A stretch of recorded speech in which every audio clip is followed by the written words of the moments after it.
What's up? This is another episode, live show of the Dre Max Show.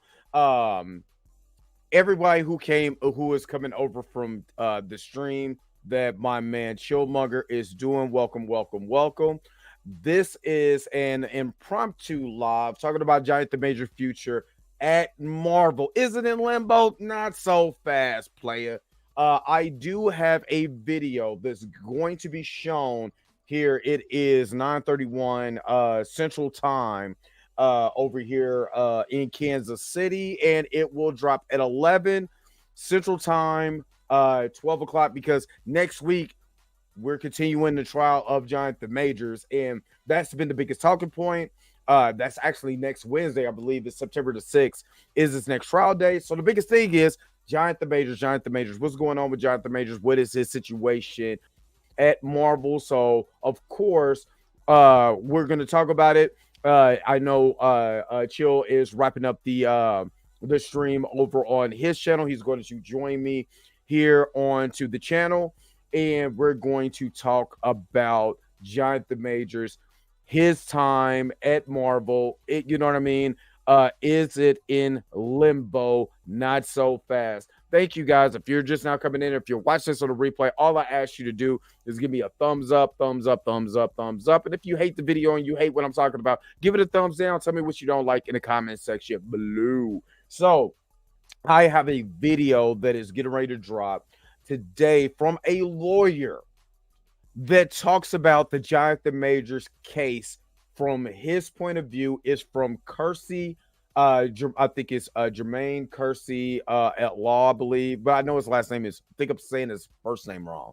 But it's Kersey at law from San Diego, and he is a YouTuber that gives his opinions on court cases, and he is giving his opinion about Giant the Majors. Watch the video.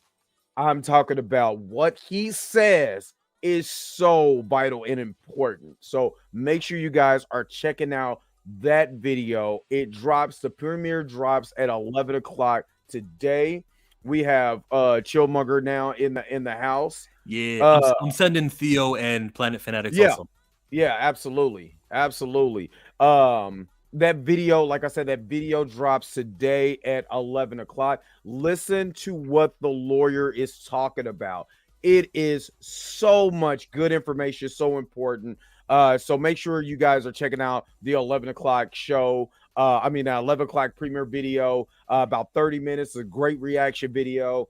So much good information. And I got a link to that video in that video. So yeah, Giant the Majors, is his future in limbo at Marvel?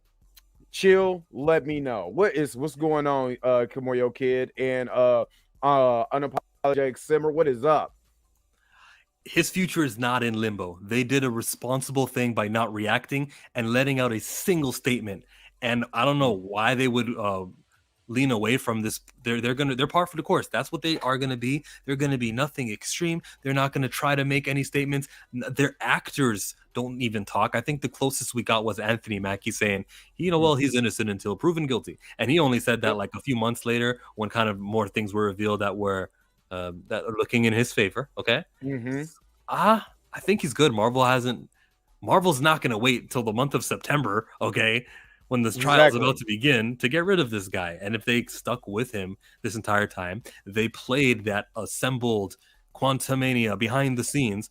They featured him. Now they didn't feature him too much, and I'm pretty sure it was edited and altered because they didn't want to boast how great he was, but they did. They actually complimented the man and utilized him like he deserves to be treated, right? Because they kept it on performance, and then no one can take that away from him. Even Chris Benoit, his performances in his matches were epic and worthy of complimenting. I heard Paul Heyman on stage. Yeah, did you hear guys, him? we're talking about a wrestler who died, but he killed his family before he did that. So this great guy's wrestler, also horrible human being. That's our point. That's the point I'm making here. I saw Paul Heyman, a guy who paid him and was the head promoter. That guy talked very poorly of Benoit, but then complimented his ethic and his work and everything like that. We can do it. Exactly, and that's the thing. What's up, Spoiler Kings? If you guys want to jump in, what I will do is I'll put a link in the comments. You guys, Spoiler Kings, if you want to jump in, most definitely, you know what I'm saying. Just click the link that I'm about to pop in here if you have some time. The thing that I liked, what I heard from, and I just give you a little bit because I want you guys to watch the video. But what I liked about what this lawyer said is something that we've all said, is that there is more information that is damning to Stephanie McMahon Hemsley than it is to Jonathan Majors. And for her being a UK resident and not coming to court that first time is a telltale sign, especially that's all good, Spoiler Kings. It's all good. But it's a telltale sign that this case should be dropped. Should. You know what I mean? And then he goes into other details and stuff like that. But I believe the reason why his job was never at Limbo is because if we got the information and we only got what they leaked to the public, Marvel has all of it. Maybe. And the reason why I said they will have all of it is because I truly believe that girl was the handler for Jonathan Majors, and since she worked for Marvel, she had to answer for some of the things that she did too. So, because remember, they go to the China Club, the Chinatown precinct, Manhattan precinct. He files charges. They found probable cause. She has to answer because she's an employee for Marvel. People forget that she's an employee for Marvel also, just like Jonathan Majors an employee for Marvel. Hey, what happened in this situation? Your side, go. You know what I mean? So she has to answer for that, for her side also. If her side is damning to this whole entire case, then hey, and we know early on she wasn't trying to pursue a case. She was like, no, hold on, wait. Exactly. He didn't do anything to me. It was the DA who kind of convinced her. So on March 25th, when the day it happens, she was all apologetic and whatnot. And it's not until I think May 8th or May 9th was the day that she had her hearing in court where they presented and they nixed some of those charges. So it's somewhere in between 25 and May 9th is when she she did a flip-flop. And now it looks like she's flip-flopping again because to my knowledge, she hasn't returned from the UK. If she didn't come for that first date, I don't think moving it a month is going to make them come back. And what did you say about rolling over cases? I told you. They can't roll it over a second time, you think? They can't roll it. Okay, so you get in Kansas City, Missouri, the way it works, if the victim does not come in, right? Say for instance, and again, watch the video because the lawyer explains that your girlfriend, wife, whoever you got into a domestic dispute, not coming to court is not a great strategy. But if she does not, they will roll it over from the initial date. So so you got your first court date. Let's say first court date was August the 6th, right? Roll it over to September 6th. Well, you only got one more. She doesn't come in October the 6th. It's done. They'll just be like, you know what? She doesn't come in. We're done. Case over. Go ahead. Go home. Have cake, ice cream. Look at them do a tactic again. Because the last time, the prosecutions who want to get Jonathan Majors, they introduced 2 terabytes of evidence at the last hour to try to make Jonathan Majors' side shake and be like, oh, okay, we can't react to this in such a short time, delay the case. But Jonathan Majors' side did not ask for a delay. They said, no, we know we're innocent. We have video at the club. Stephanie was doing this and everything with her fingers, holding 3 phones and playing with the DJ who's about to testify against her. The DJ, as well as the bartender. He's going to testify. Yo, Theo, why didn't you join in? Come on, I heard your pipe still yesterday. I had to see where you were going there, but just from a legal standpoint, it's never good when you got more questions than you got answers in a case. It really should be simple. Exactly. You got a man assaulting a woman in a car, allegedly. She don't want to file charges, but then she does file charges. Now, I know we live in a society where you have women that will be justifiably in fear of retaliation from the man if they press charges. But this, you can tell this wasn't that. Then you're looking at the district attorney. I think we forget sometimes taxpayers pay for court cases. We pay for that. So now you look at the district attorney like, if you don't have an open and shut case, this is domestic abuse, this alleged domestic abuse, it should be open and shut. Why are you pursuing this? For what? And this is the question that I asked. For what reason? And wow, go ahead. I'm sorry, Theo. Then you delay it again. Like I said, I was a legal specialist in the Marine Corps. When you got your evidence, you got them guilty, you just go ahead and nail them to the wall. Then you delay it again. So I asked the question again. You're the district attorney. You're the one pursuing the case based on the evidence. Your key witness in this situation isn't confident in the case they damn self. They didn't even want to do this. So why, as the district attorney who's working in the judicial system, who's supposed to be about the law, why are you getting ready and you still wasting taxpayers' money? Because I'm with you, Dre. I don't believe she's coming back. Well, the biggest thing, and then me and Chill kind of once he told me who the district attorney was, I went and did a little research.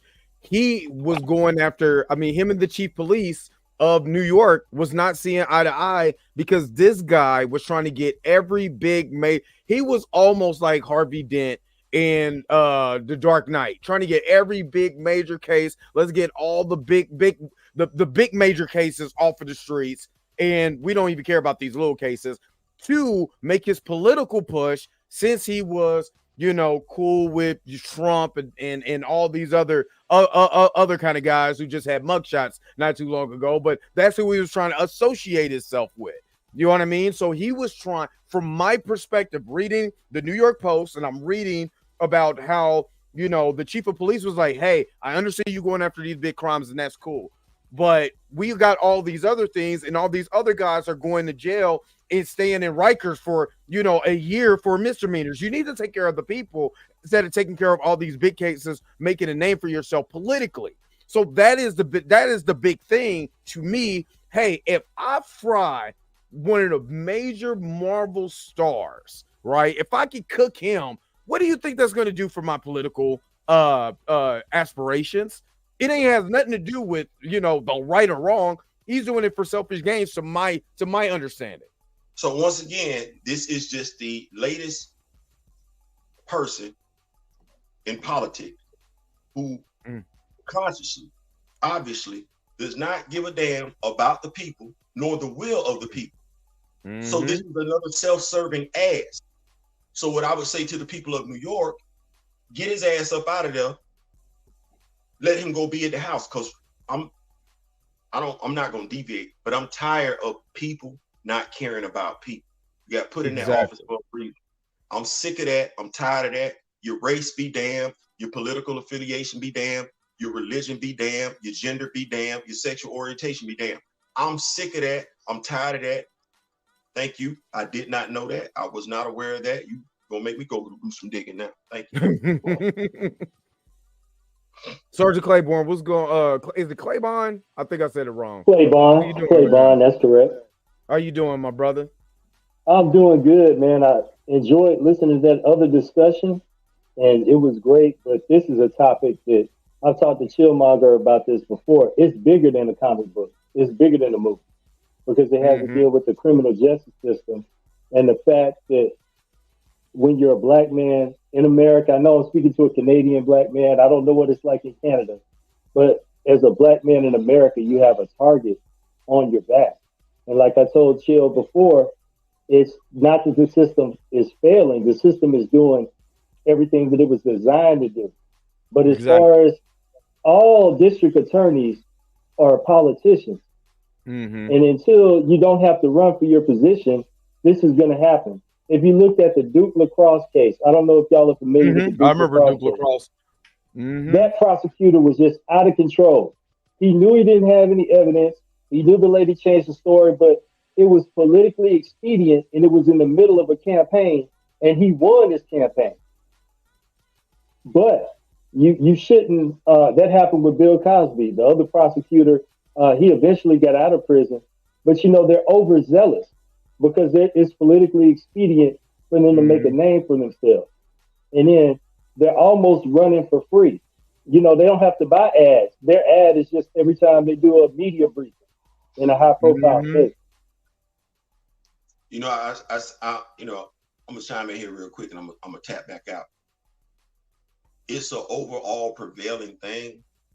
I could easily loop in what Jonathan Majors is experiencing right now to what that guy said on December 8th. Like, I know it sounds crazy to keep going back to it, but he talked about why that image, why they were afraid of it, why they didn't want it. We can ask all the questions, surmise this way. No. Who a king answer to? What does a king stand for? Is a king going to allow his people to get mistreated?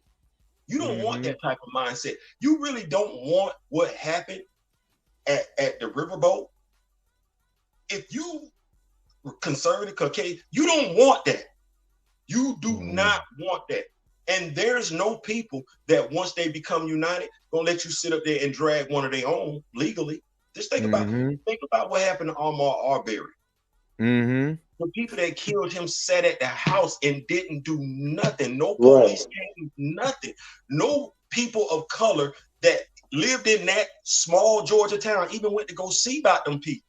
Like, that's what they are afraid of. If you got more of us standing up there, we looking at you like, no, you're not taking Jonathan Majors. Locking him up for what? Charging him for what? You ain't got nothing to charge him for. That's what the king would say.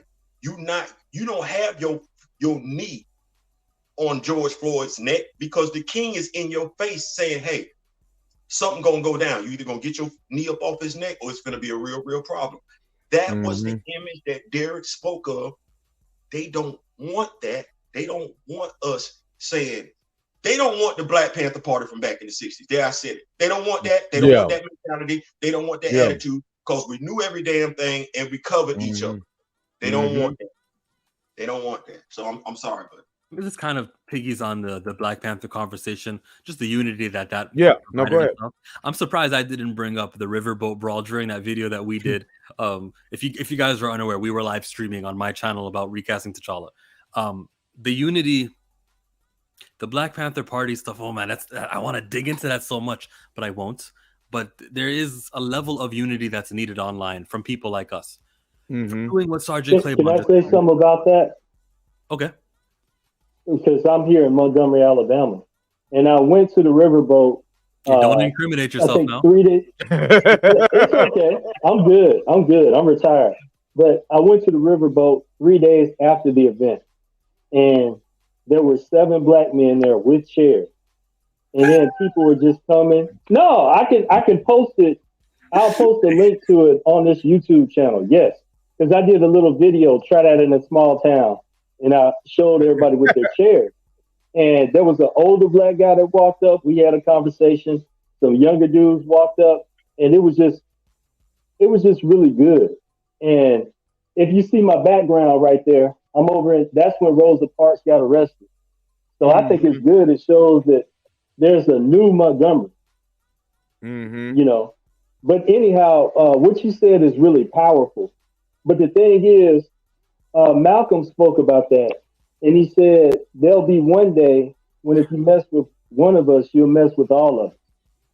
And, he just had some beautiful speeches and quotes. But the essence of it is, it's not about Jonathan Majors.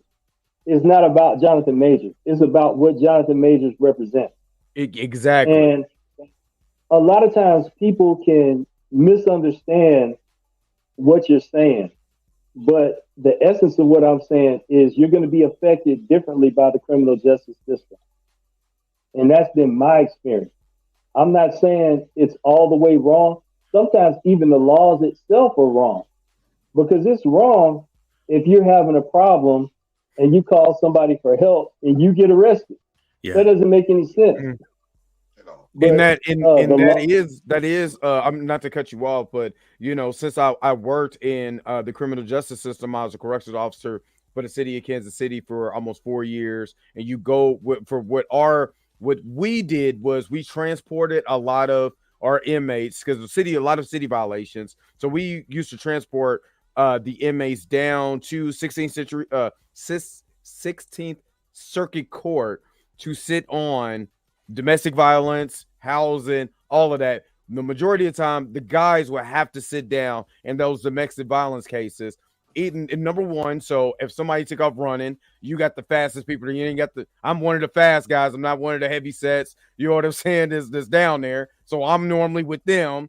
And number two, you know, you get to learn, literally sit in on court case after court case after court case after court case for 4 years. You learn a lot about what happens in domestic violence. And what you said about, you know, the law. We had a judge that, because his daughter went through a major, you know, horrific domestic violence situation that unfortunately took her life, the judge had a personal vendetta against anyone who came in there with a domestic violence case. He'll literally tell you, hey, you know, and Judge Hughes is not there anymore. You know what I mean? He ended up getting a DV case himself. That's hilarious. But he will look, yeah, exactly. But he will look at you and say, hey, he said, hey, if you take this to trial and you lose, I'm going to give you 6 months, which is 180 days. I'm gonna give you a 180.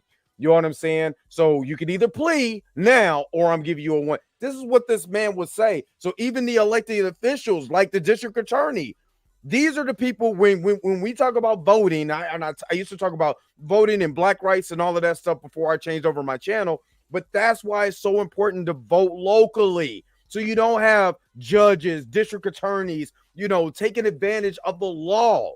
You know what I mean? And you have these guys who will come in, they just chest all puffed out. They trying to get political gain. They're trying to boost their career, and they do it to the poor. I'm not talking about black. I'm not talking about what. I'm talking about poor. They do it to the poorest people, and that is a problem.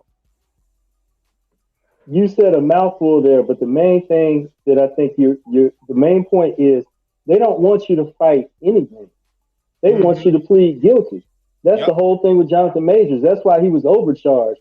I think they were trying to intimidate him. Oh, you strangled this woman? Then they take away the strangling. Well, there's a whole problem with this whole thing. If he didn't strangle her, what else didn't he do? Exactly. So, but the thing is, they try to overwhelm you with charges, put pressure on you. Have you ever seen the Khalifi Browder story on Netflix?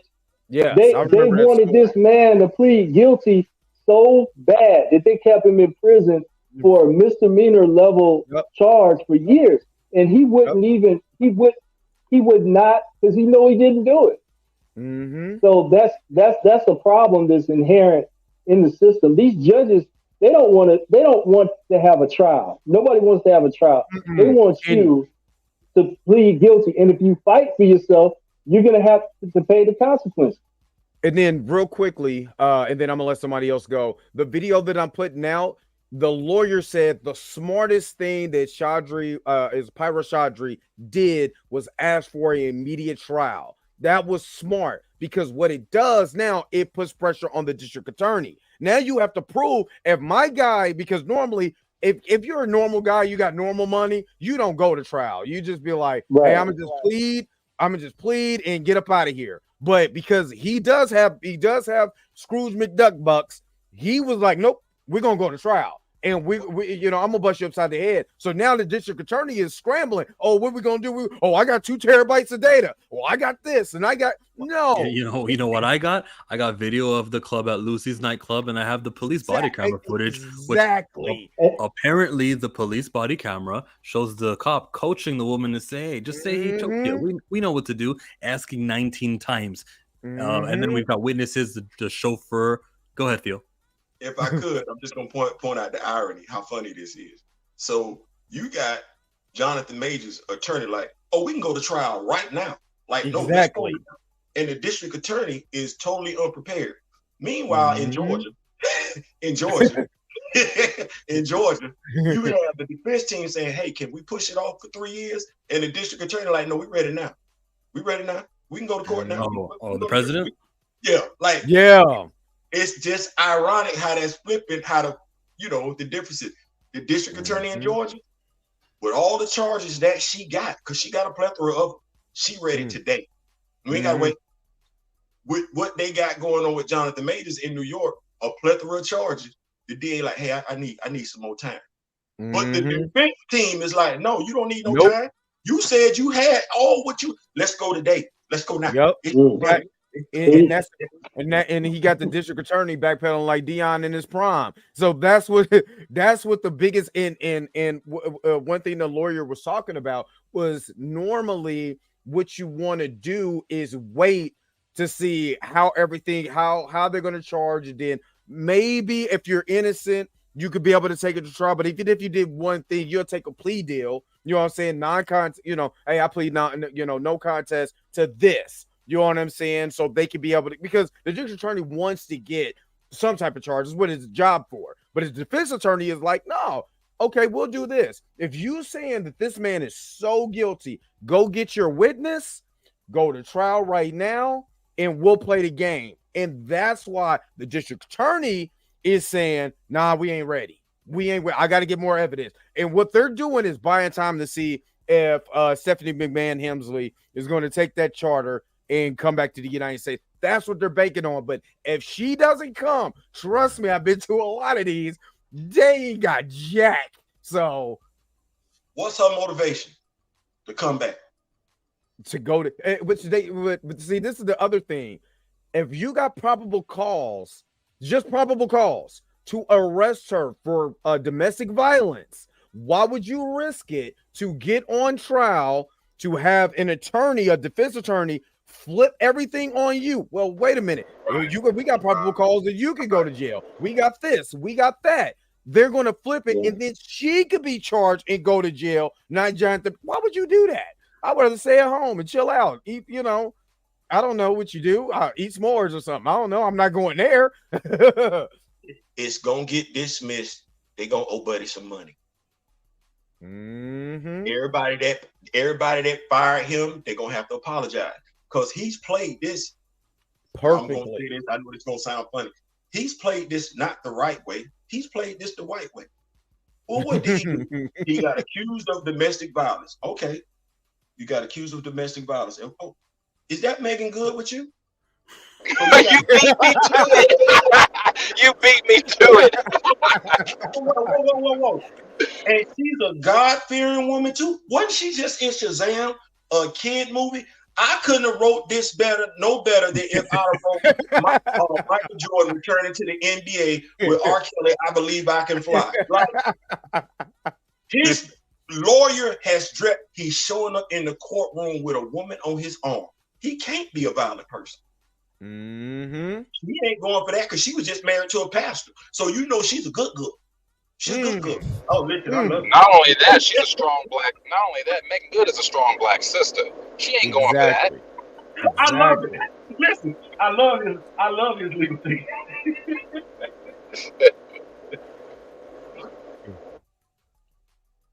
Hey, what's up, everybody? What's going on, brother? What's going on? You notice how all of us are talking and none of us, and I'm sure Spoiler Kings, Brian, you're not going to bring this part up. We're not talking about the woman and how it's the woman against Jonathan. This is big. This is the system of a district attorney, the cops who got there and decided to make the worst out of the situation, and even the media spinning. This is huger than just one person who's got a problem with one other person. It's not even really her fault because she was out of there. That's why he called for the help. She was interrogated by that cop, and the cop, I know I was in law enforcement too. They get tired of asking questions, and sometimes they're thinking about the report. And they just want to get it over with, go home, have a coffee or whatever. So they're gonna be like, "Oh, he did this to you, okay," and then move on to the next step, and think the DA is gonna fix it. So it's not so much the woman's fault. right? Because It's she was drunk out the world. She was high out this world.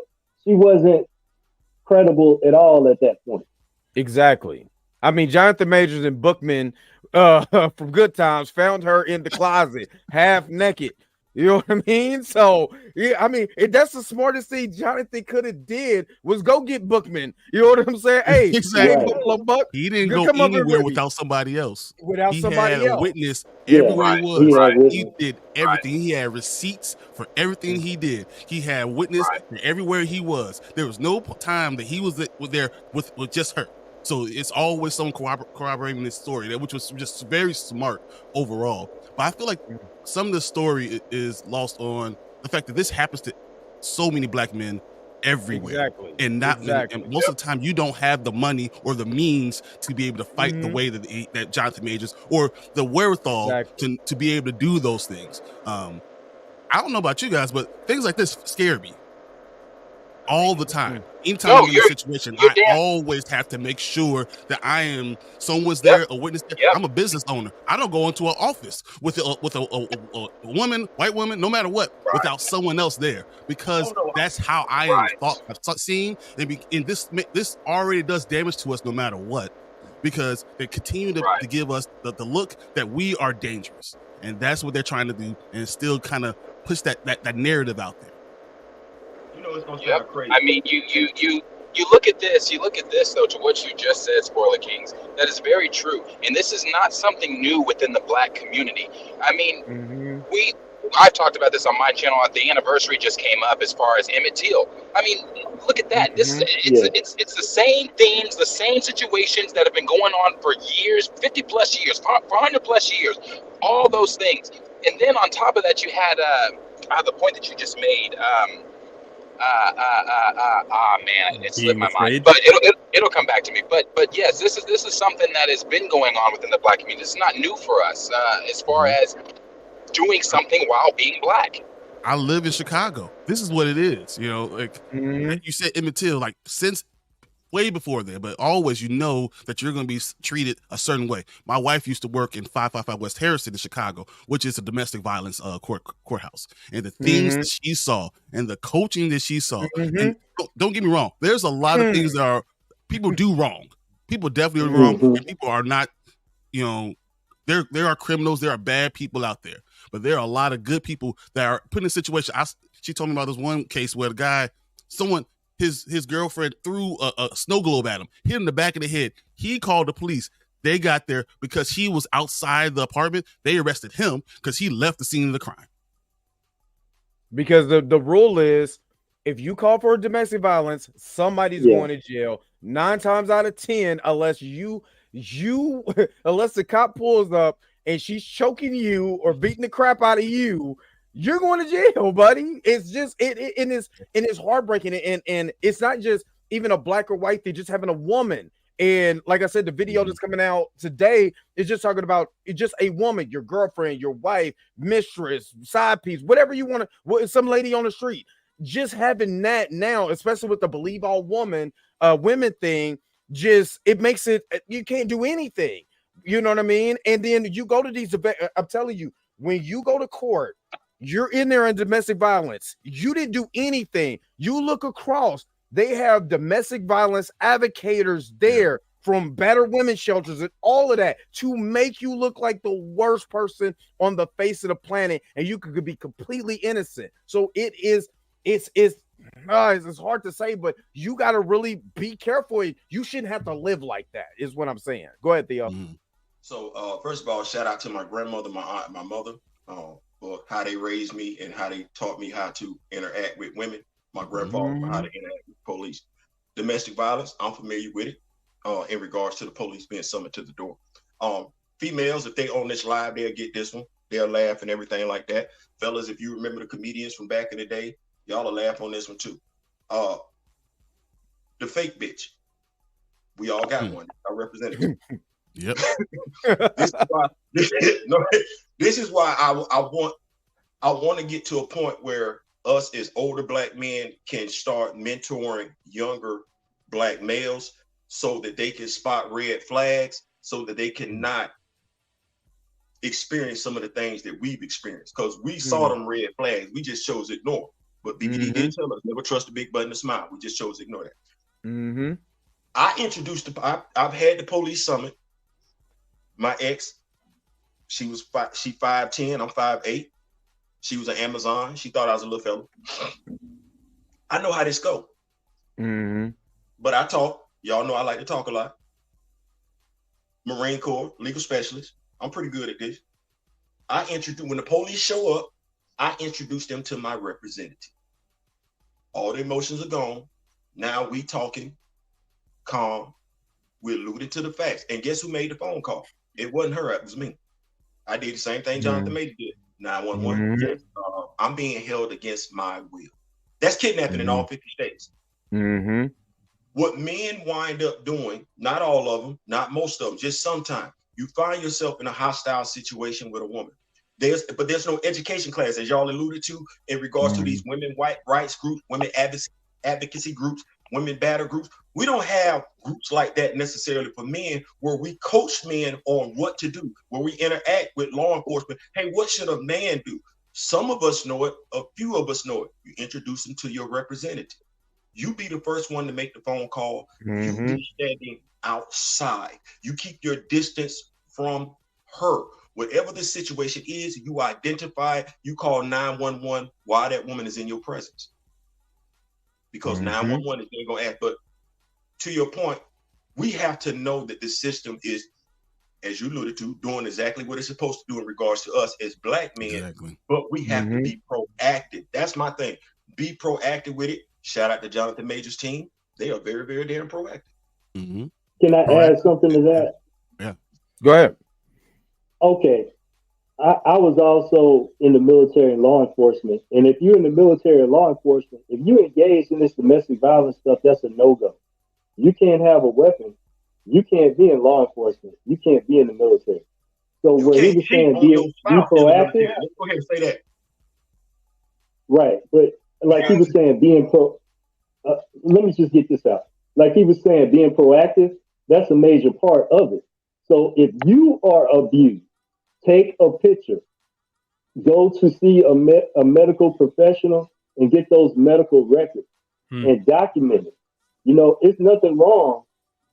Nowadays, the only thing you can do to a woman is just leave the situation. But I had officers come to me and with scratches on them and stuff, the girlfriend, you know, attacked them or whatever. And I was like, no, you get you an order of protection. And because you want to go to the Marine Corps. This young man was a correctional officer, but his dream was to go to the Marine.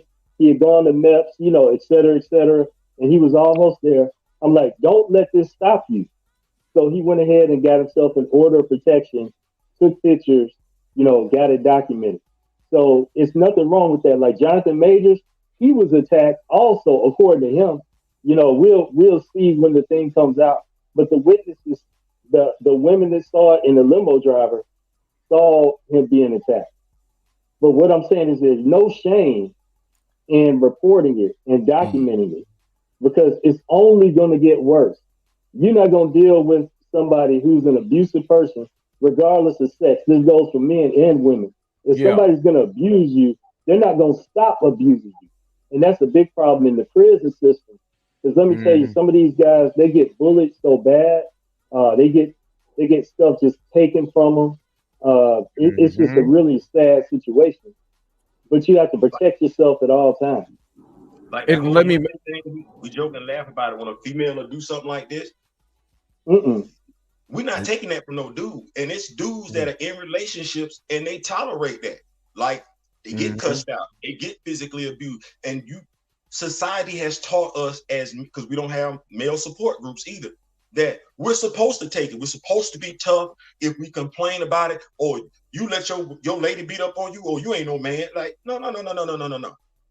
That's why I shouted out the women in my life. I believe in equal energy. I can't touch you, you can't touch me. I can't curse you, you can't curse at me. I can't raise my hand at you, you can't raise your hand at me.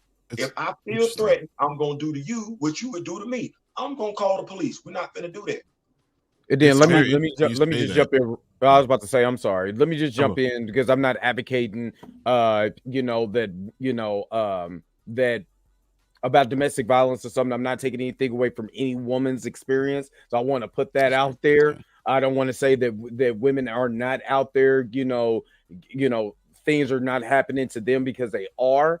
But I'm about fairness, So if I say anything about domestic violence, I'm looking at right and wrong. I don't care what sex it comes from.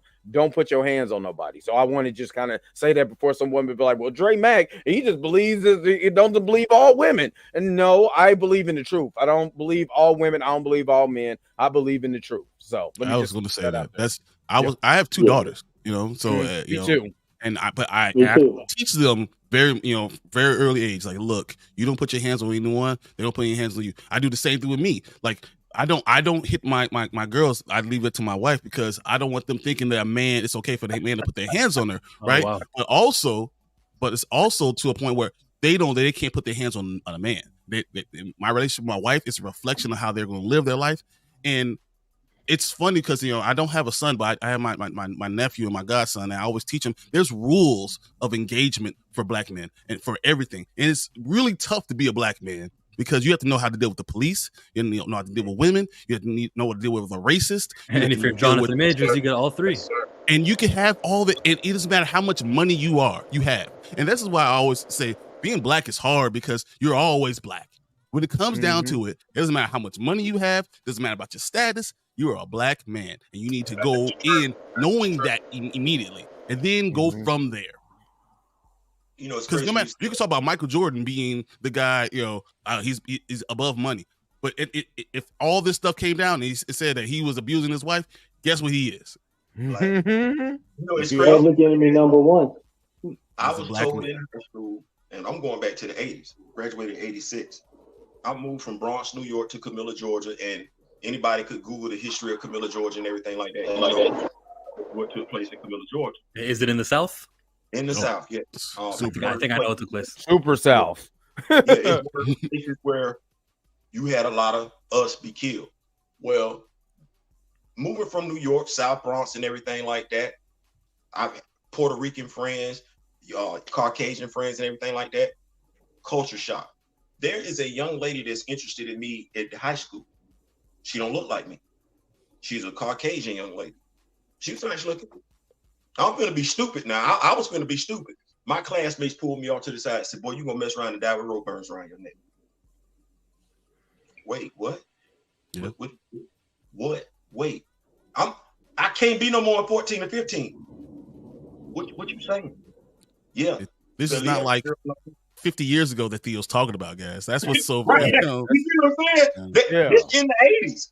But I mean, there's rules of engagement for black men for everything. I'm saying you're dealing with race, you're dealing with that, you're dealing with any type of women, you're dealing with the police, and there's so many rules, and it has to be taught to black men. And there's no groups out there to do that. So that's why I'm looking at Jonathan Majors, and I'm in awe of that. He had all those things, all his ducks lined in a row, had all those receipts, everything had tape. Always knew to have a witness. Like someone had to get to this man and said, "This is how we deal with things. You're gonna have to be an intelligent man and be intelligent with everything that you do. Always, if you're gonna be a star, you're gonna have to really navigate those potholes. It's funny. The greatest black stars that you see, like as far as movies, they always have a wife that they've had for 30 years. Why? Because that's the way you get through. You stay with one woman. You run your race and you don't worry about everything else, and you make sure that you take care and you always have receipts with everything you're doing, always. Mm-hmm. And to add to what Spoiler Kings just said, a lot of us, black males, we know that from a very young age because our parents have to have the talk with us. Mm-hmm. We know that from a very young age. My mother set me and my four brothers down when we were very young and told us, my mother and my father set us down and told us, you've already got 3 strikes against you. I grew up in Norman, Oklahoma, white Norman, Oklahoma. Norman, Oklahoma used to be a sundown town. Mm-hmm. Those themes have not changed. Growing up in an all-white town, you have 3 strikes against you. 1, you're black. 2, you're male. 3, you're black. Mm-hmm. You can't go out there being, it's like, I forget the comedian's name, but like he said, white folks, we don't get to be black 24/7. We have to put on a show like at work. At work, I don't get to be. I don't get to be like if I walked into work, like I am with my homies, my bros and stuff like that, my family, other black folks, they'd be like, "Oh, we might have made a wrong hire," or something like that. So yeah, we know that from a very young age. You're 100% right. I mean, look, I say all the time, I mentioned it. I'm 6'5", 265 with dreads. Oh, yeah, you look guilty. And you black. With dreads. So, like, I know when the police come, I'm like, I didn't do nothing. I ain't be nothing. I got receipts for everything. I'm not being alone for any of that stuff. And what's funny to me is that Jonathan Majors is only 5'9", 170 pounds. But in every video and everything that they're doing, they're making him look like this big, gargantuan human. Yeah. He's not a big guy. But it's about how you're framing the perception of it in the media, and it's amazing. And almost a lot of the articles I've seen, I don't know if anybody else has noticed this, but a lot of to add to that painting of Jonathan Majors that they're doing, they'll start it with like actor Jonathan Majors who plays villain Kang the Conqueror in the MCU. Blah blah. Yeah, bro. Yeah, it's all an illusion. That's what they're trying to paint. They're trying to paint this picture that this man is this villainous monster. He really is Kang the fucking Conqueror. No, you see in the next picture will be him and Creed with his shirt off and looking all like exactly. Right. Picture all the time. It's crazy when you point that out. It's crazy when you point that out. We talk about there's a lot of jiu-jitsu. I creative writing and communications at Florida State University. Had a great teacher and everything like that. When we talk about the media, you could make Donald Trump based on how you take the photo and the verbiage up under that photo look like a saint. And they do. Mm-hmm. You could take a picture of Kurt Franklin. I'm gonna say Kurt Franklin from the right angle, the right lighting, and the right make it look like the son of Satan. So when we me as somebody that then took this class, I'm sitting back like it's one thing to know it, but it's another thing to actually see it at work and at play. You be like, y'all could have wrote this article so many different ways. Y'all could have took a picture from a different angle. You could have adjusted the lighting. You could have took his picture when he had a different facial expression. No, you actually went through everything from the picture to the lighting to the wording to his facial expression to his clothing selection when he had the photo. You did all of this to make this dude look evil as hell. Damn, that ain't. Boy, look, it's when you, like I said, when you know, it's one thing to know, but when you know that's what the media is capable of, that's something that's a wild. And then there's responsibility on you as the broadcaster.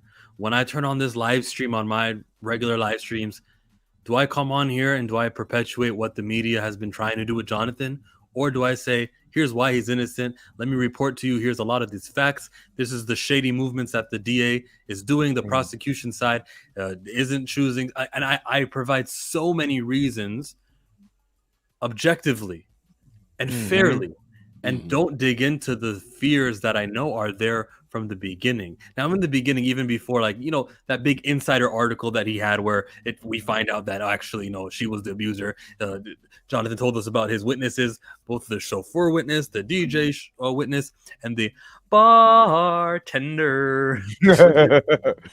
And the handy maintenance guy who unlocked the door witness, and before the camera seeing that she went upstairs to the penthouse alone, the camera outside of the limousine, which sees him trying to leave, and she's tugging over at his coat, ripping it, and he's going to bring that to court. That's Exhibit A. And I offer these things, and I present it often. I'm doing it right now. It's not even my stream, but I want to mention it every time to get the point across. This man's clearly innocent, and anything done by Rolling Stone or some of these other Variety article was shameful. I don't like what Variety did either. So I'm doing that, and that's my responsibility as a 3K YouTuber. Man, the responsibility of people who should see what Theo was just explaining a minute ago. The responsibility of others. The responsibility lays on others too. and a lot of people are disappointing me when it comes to, let's just be fair. Let's see what's happening. Hey, how about the DA, bro? The DAs, you think they'd be pursuing this if they didn't have a case? Do you know how racism works, bro? Yes. Yes, I do. Yes. We don't have enough Barbara Walter Cronkite's left. No, they are done. They're But done. see, one of the things too, from Marvel, with the whole, take it back to when Marvel themselves never actually came out and said this, but from all the trades and from the scoopers and things like that were saying that Marvel was looking to recast Jonathan Majors. But I remember getting into plenty of arguments on Twitter with people about this. Tanakh, I haven't heard shit Nope. about that since it happened. Nope. Let's talk about brother. I don't know his name. I don't even know his name in the MCU. Miss Marvel. Miss Marvel, Kamala Khan's daddy, touching little girls. Yep. Nobody talked about that, and that had receipts from the little girl's screenshots. Nobody. Silent. Screenshots? Yes, screenshots of the conversation. Yes, she has screenshots of the conversation. The agenda. That doesn't move the needle. Exactly.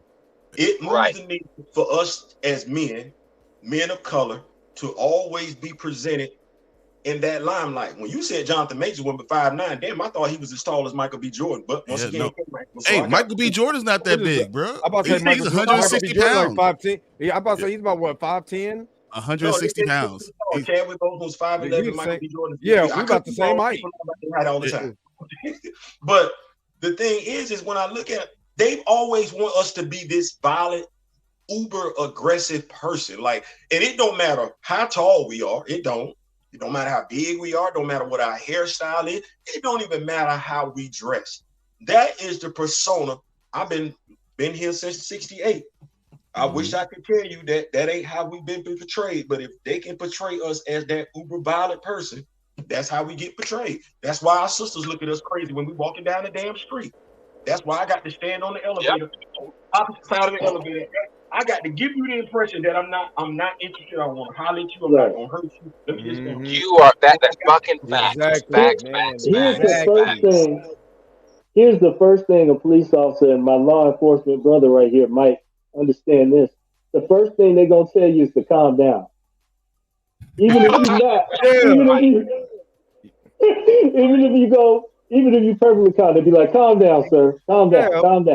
Like, I'm not even and if excited. You say, I am calm, it makes it look like you completely belligerent. But there's a couple of Jedi jiu-jitsu, like mind tricks. Yeah. And one of them is to calm down. And the part will tell you to calm down. Well, Sergeant Claymon, when I was training with the Kansas City, Missouri Police Department, they call it verbal judo. Not joking. And there's ways, it's called verbal judo. It's a way to de-escalate, and then you do to de-escalate a situation. You know what I mean? And that is one of them, sir. Calm down. This guy could be quiet as a church. He can sound like Michael Jackson when he talks. Sir, calm down. And just you escalate. Yeah. You know what I mean? So, and especially my brother, the 6'5", somebody like you, they're going to touch you. They're going to touch your wrist. It's going to be such a dainty little touch like this. And the trick is, as a black man, you have to fight the natural urge not to jerk your hand back. Yeah, because if you jerk your hand back from that silly touch, your fist is going to be balled up like this. And the police officer, you know this, brother, they already go right. He jerked back in a threatening manner. Yeah, he threatening that sets up the force continuum, and you're allowed to go. You know, like, you do so many reports, it's like you write the report while the incident is going on. So you say, please calm down. I don't feel safe. Exactly. Hold up. You know, like if a policeman ever tells you they don't feel, so just weird out of the way, just figure it out. When I was 16, I got pulled over. My dad is a doctor. He's a psychologist. He had a nice car. I was driving from my football game, had a good game, drove into a part of town that is very, there's like 0% black people there. I went in there. I was thinking I was going to go get a movie, This is back when you have, movie rental things. I was getting the VHS. I was going to get the movie. We're going to go back to my house. We're going to watch it. I got pulled over. They pulled me out of the car, right? They had me sit on the curb. They checked my entire car. They did all these things. They came to me. They said, "What are you doing?" I still in my workout attire because I'm literally just walked out the game. They come to me. My dad always taught me, your hands are open, fingers are open, your hands are back. And then the woman got like right in my face, like right next to me. And all I knew was I took a step back and I said, "I'm sorry, I'm not trying to do anything." Yeah, like literally, it's one of those things that there's rules, but they're doing, and you have to make sure that you're so less intimidating. And I do that with everything else. I own businesses, right? So when people walk in, I have to always, make sure I'm smiling. I never come in looking like any type of problem. I don't wear a hoodie. I always have to have a collared shirt. Like I like to work out, so I have to hide my arms. I have to stay away a certain way. Like I have to act a certain way all the time. And that's just part of it. Because I have cousins that are the same way. And my uncles told us from get-go. I have a 6'7", 6'8", 6'10" uncle. They've told me this is how you have to engage. This is what things are going to be happening. And I keep on going back to Jonathan Majors because someone had to be in his life to tell him this is what you have to do. For him to make these great, ingenious moves and have these receipts and have all these things. Because most people don't think about this.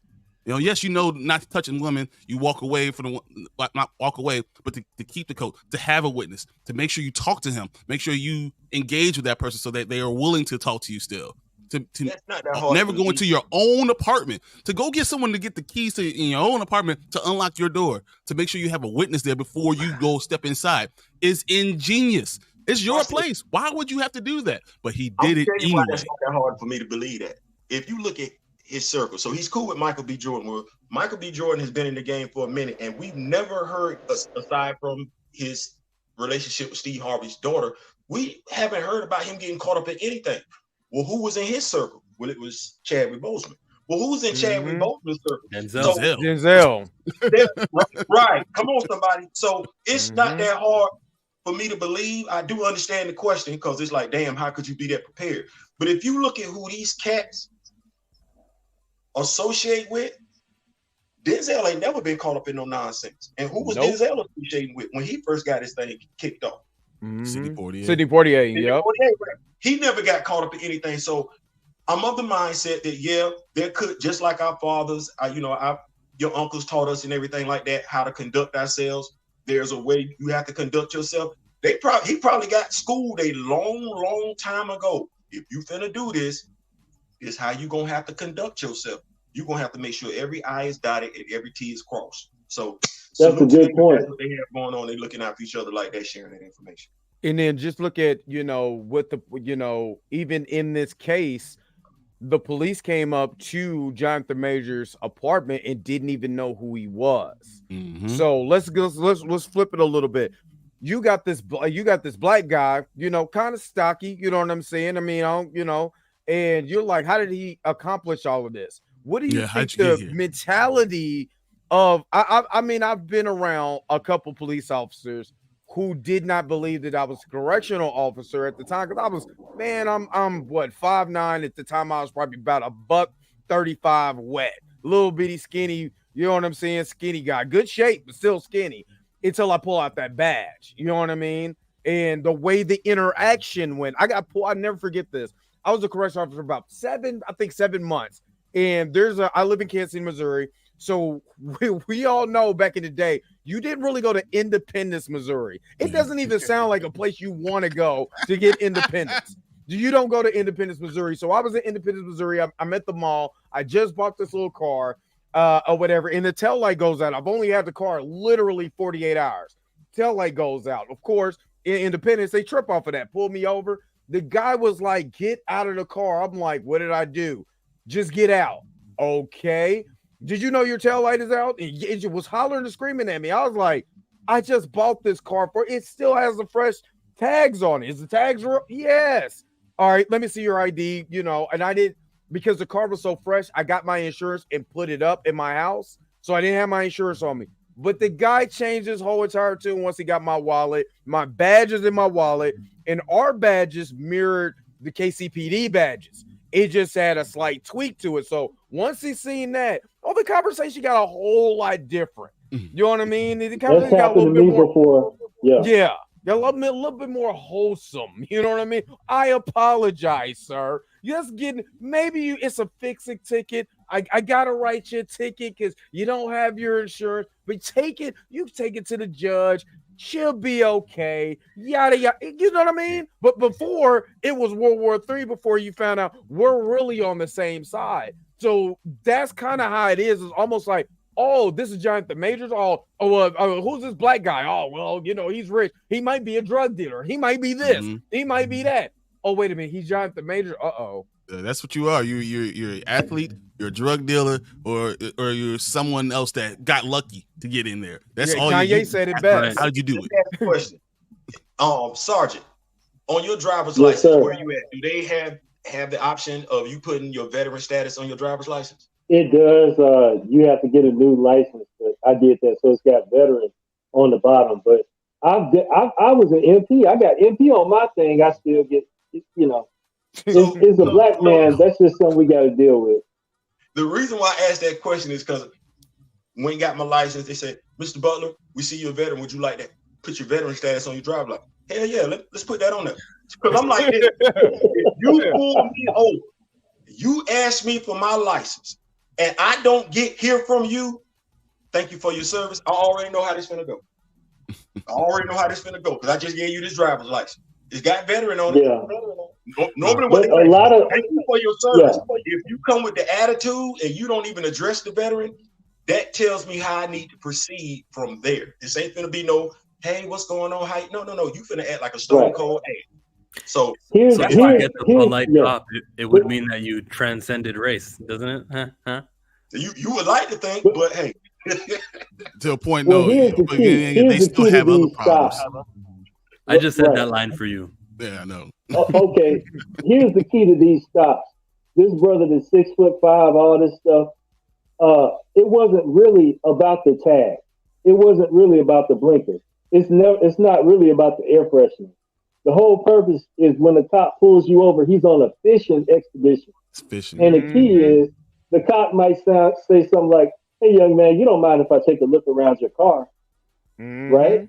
Because the truth is, when I went to military police school, and it's the same, the key is you have a reasonable expectation of privacy, and there's laws against illegal search and seizure. All that you're supposed to get a ticket for is what you got pulled over for. So they're never supposed to take you out of your car and search it, right? So that's nonsense. You should have just got the ticket. But the key to being pulled over, it's not about your blinker. It's not about that. What he wanted to do was search your vehicle. Now, I don't know if he told you or he just manipulated you, but a lot of times cops try to trick you. And the trick is, you don't mind if I take a look around your car, do you? So no, when I was 16, when they told me to get out, have to call for a dog. Say that again.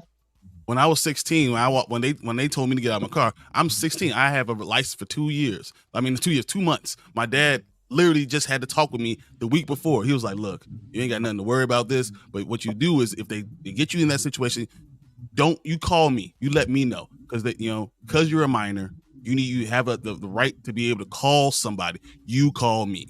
And literally, when I finally they did all the stuff, they checked everything, and they said, "Okay, we're gonna take you in." And I was like, "Well," and you need to call my dad because I'm a minor. The whole story changed. They waited for my dad to get there. Soon as he pulled up in the BMW behind, everything changed. And literally within 5 minutes, I got the keys and we were driving off. And no ticket because they had nothing to do. There was nothing that I did wrong. It was just driving a nice vehicle while being black and young in Chicago. No, I've experienced that. I know it. But let me ask you something. Did they ask for permission to search your car or did they just search?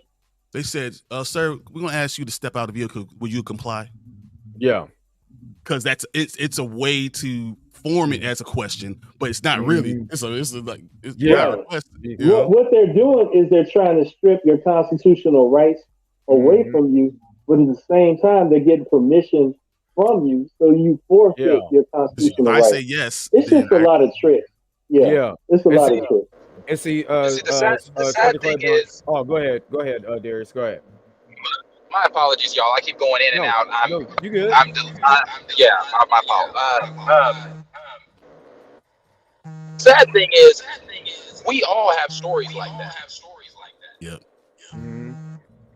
Like, you know, growing up in Norman, like I said, I have so many different stories that I could tell about being pulled over by a police officer, or you know, one in particular thing I remember is I was coming from a rich white friend's house on the west side of town, and it was me and my group, which was my 5 black best friends, my guy best friends, and we were leaving a pool party.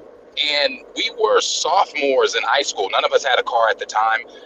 So we were walking to J. Bodie's, which was this corner store in the rich neighborhood, to get something to drink. Had our swimsuits on, towels around our necks and everything.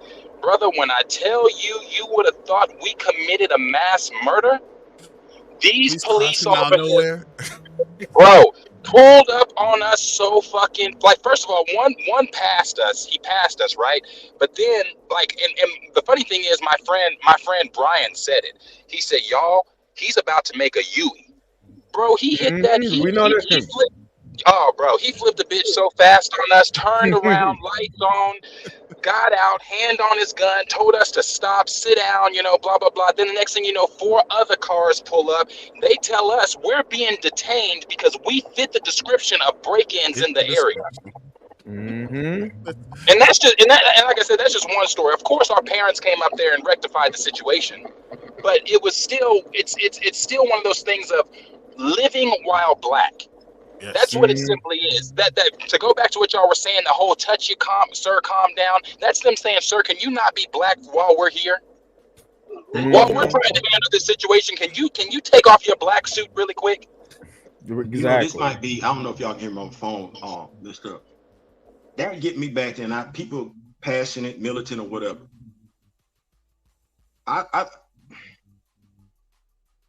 So we seen the videos recently where rappers fly into a town and they got to check in. You seen stuff like that? Yeah. So yeah. I'm looking at gang members. Yeah, and like everything like that. yeah. Now, If you go to LA, you video. just check in with the big Do you homies. even know why the gang started? Do you even know the origin of the gang? Why the gang was put together in the first place? And so me for mine, when I look at gangs and I look at the Black Panther Party and everything like that, first of all, when I was in high school, not high school, when I was in elementary school, we had Officer Friendly. I don't know if anybody remembers that, but we had Officer Friendly. Officer Friendly would get out of his patrol car and make herself known to the entire neighborhood. We knew that police officer. That police officer knew us. So now we have a disconnect. My question is to us, if we say we black, we for black, we pro-black, we bout black, black is beautiful, to the gangs and everything like that that's in the black neighborhoods, how that police officer start patrolling your neighborhood and you don't know who they are? What are elders at in the community? Because before you, as we talked about voting for local councilman, city councilman, you you should not be allowed in my neighborhood, regardless of who you are, if we don't know you. But see, and I agree with that's to me where we take ownership as a people of our neighborhood. I don't care who you are. Who are you? Identify yourself. Let me get your badge number. Let me get your sergeant name. Let's identify ourselves. Let's familiarize ourselves with one another. Let's that. So I know who you are.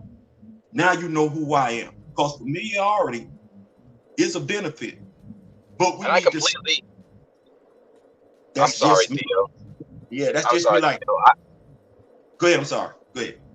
No, I apologize because I completely agree with everything you're saying. The only thing, this might make some folks mad in the chat and the replay, even some people on this stream. The black community's mindset ain't what it used to be. To be able to say, you know, where are they? Like when you said, where are the elders? Yeah. Come Where on. are the elders? Where are these guys? That the black community's mindset is not there. We're too busy trying to tear one another down because, oh brother, you not this, or brother, you're either not black enough, you're biracial, you're in between, or something like that. We are not the connected community that we once were. Exactly. It's something that I was gonna say, like you're hitting at a bigger issue, a bigger problem in the entire community, and that's a can of worms if you really want to get there. I mean, because there's government problems. Once again, so we're going back to the way things are, the laws have been made, right? Then we talk about government problems. You could talk about crack in the 80s. You could talk about all type of things that have kind of what you've disassociated. Like you try to pull apart a community and pull it layers, and there's so many things. It could go so far. You could go into segregation, integration. You could go to so many different things because the communities aren't always together too. And I'll say in that community, there's not always the same amount of other people to talk to. You don't have those same type of people that are your the people that you look up to in the community. And that's why I wanted to say commend you, Dre Mac, for this panel, because I'm looking around and I see all these black brothers and saying these things and doing good things and in all parts of the country and everywhere, and because we are everywhere and the same issues apply for everyone. And sometimes being on YouTube and being able to get to this younger generation, because that's what they, everyone's watching YouTube. Exactly. This is huge. And to understand and hear black men from different generations seeing these things, different parts of the country, we're all dealing with the same thing, guys. And there are rules of engagement. If you haven't heard these rules of engagement, here they are. We're letting you know. But for the topic of unity, go ahead, Chill. Unity. Well, let's remember, there's a month ago was the Riverboat Brawl, and that was unity. So it's not hopeless either. No. It's definitely not hopeless. We do come together when we come together, but we are more divided on issues than we are connected. And if I can't say this before Claiborne goes, just to piggyback off what you said about Malcolm X earlier in the stream when I had first joined, something, I was watching a video from Malcolm X a few days ago, and I had never thought it the way the brother said it, and it was like, yeah, man, like he made a point. He said in the white community, you don't see them putting actors and athletes and whatever else, like people like that, as their community leaders. Is that making sense? Like they don't like we put Will Smith as a community leader. So all it takes is a slap to disparage everything. Exactly. Like go ahead. You guys go ahead on what you're saying, but I just want to say that like he made a very good point in that video. Like they're not using Tom Cruise or somebody else white that any of the other folks out there as community leaders. They're using their political leaders. They're this, they're that. They're stronger leaders. Those are people they're putting in place as people that lead their community. And strong moral fiber that know how to lead and been through it and know exactly what things they're not going to make mistakes on, because when you're just thrown into it, then you haven't been raised that way. They've had people that have been raised to do these things, and then when you just kind of get thrown into it, and then you talk about an athlete who just went from being on the streets playing basketball to now I'm a leader. I'm the leader. Remember they did that with Michael Jordan, and people got pissed off because he was like, I just want to play basketball. Oh, well, you don't care about your community. Yeah. Look at John Moran. Look at John Moran. How would you know more? How would you know better? Like you represent me. How do you represent me? Right. That's just big shout out to the greatest basketball player of all time, because he didn't get married until he knew he could be a committed father. LeBron James. Let's not go there. We're all together right now. We're all together. No one in Chicago. I'm going to get my jersey, man. Let's go. No, we're going to talk. I ain't going to. Well, I want to say something real quick, and I'm going to let you guys go. The reason why I really got into, because I did a lot of community work when I was in high school. So August the 3rd, 1998, I was shot at by a cop on a routine traffic stop because I was scared he was going to take my car that I just paid a good whopping $1,200 for. You know what I mean? And for me, because I had a scholarship, I was literally, because I played football, even in my size, you know what I'm saying? I had a scholarship for football to go to K-State. I had a $25,000 grant. I also am an actor, so I had an offer to go to K-State for a theater scholarship, which I just literally 2 or 3 months before that, 2 months before that, just had my college visit to K-State. You know what I'm saying? And talking to a lot of the guys that was get there. to the part of the story where the cop shot, please. Yo, I'm gonna get there. But so I used to be an actor. Hey, back in the day, I played football too. I mean, I gotta get the backstory. But I was coming home from work, and me and my boys, me and my cousin and another one of my boys, we're just driving down the street. We're kind of racing a little bit, but it wasn't like we were doing like 8,500. I mean, hell, I was doing like 50 in a 35. It wasn't really that big of a deal. But the motorcycle cop pulled us over, and I remember, I forgot what happened before that, but some guy got killed in Kansas City running from the cops. Like a couple, he got shot at, so I was scared. So I took the fuck off in my car. You know what I'm saying? Because I'm not gonna be the guy that I literally just seen 2 months ago who got shot at. You know what I'm saying? By a cop. So I took off. In my car, ended up wrecking my car. The cop came over and tried to open the door. And I don't know if you've ever seen a 1987 Chrysler LeBaron, but you can't just open that door. That son of a bitch will pop on you. You know what I mean? So he tried to open the door. It popped on him. And I started backing the car off of the pole. Guy got around, shot 5 times. And I ducked under my dash once he got through shooting, because he shot up my whole entire windshield. Went home, scared the shit, checking my body, make sure I didn't get shot. Literally wait there for the cops to get there. But when I went to court, the cop actually lied and said that I tried to run him over in my car. And he was like, he made this statement, saying, oh, he was burning rubber, trying to run me over. I have a 1987 Chrysler LeBaron. I'm not burning shit. And I had a donut on the front of my car because it's a front-wheel drive car. It was like 120 horsepower. I'm not getting nowhere.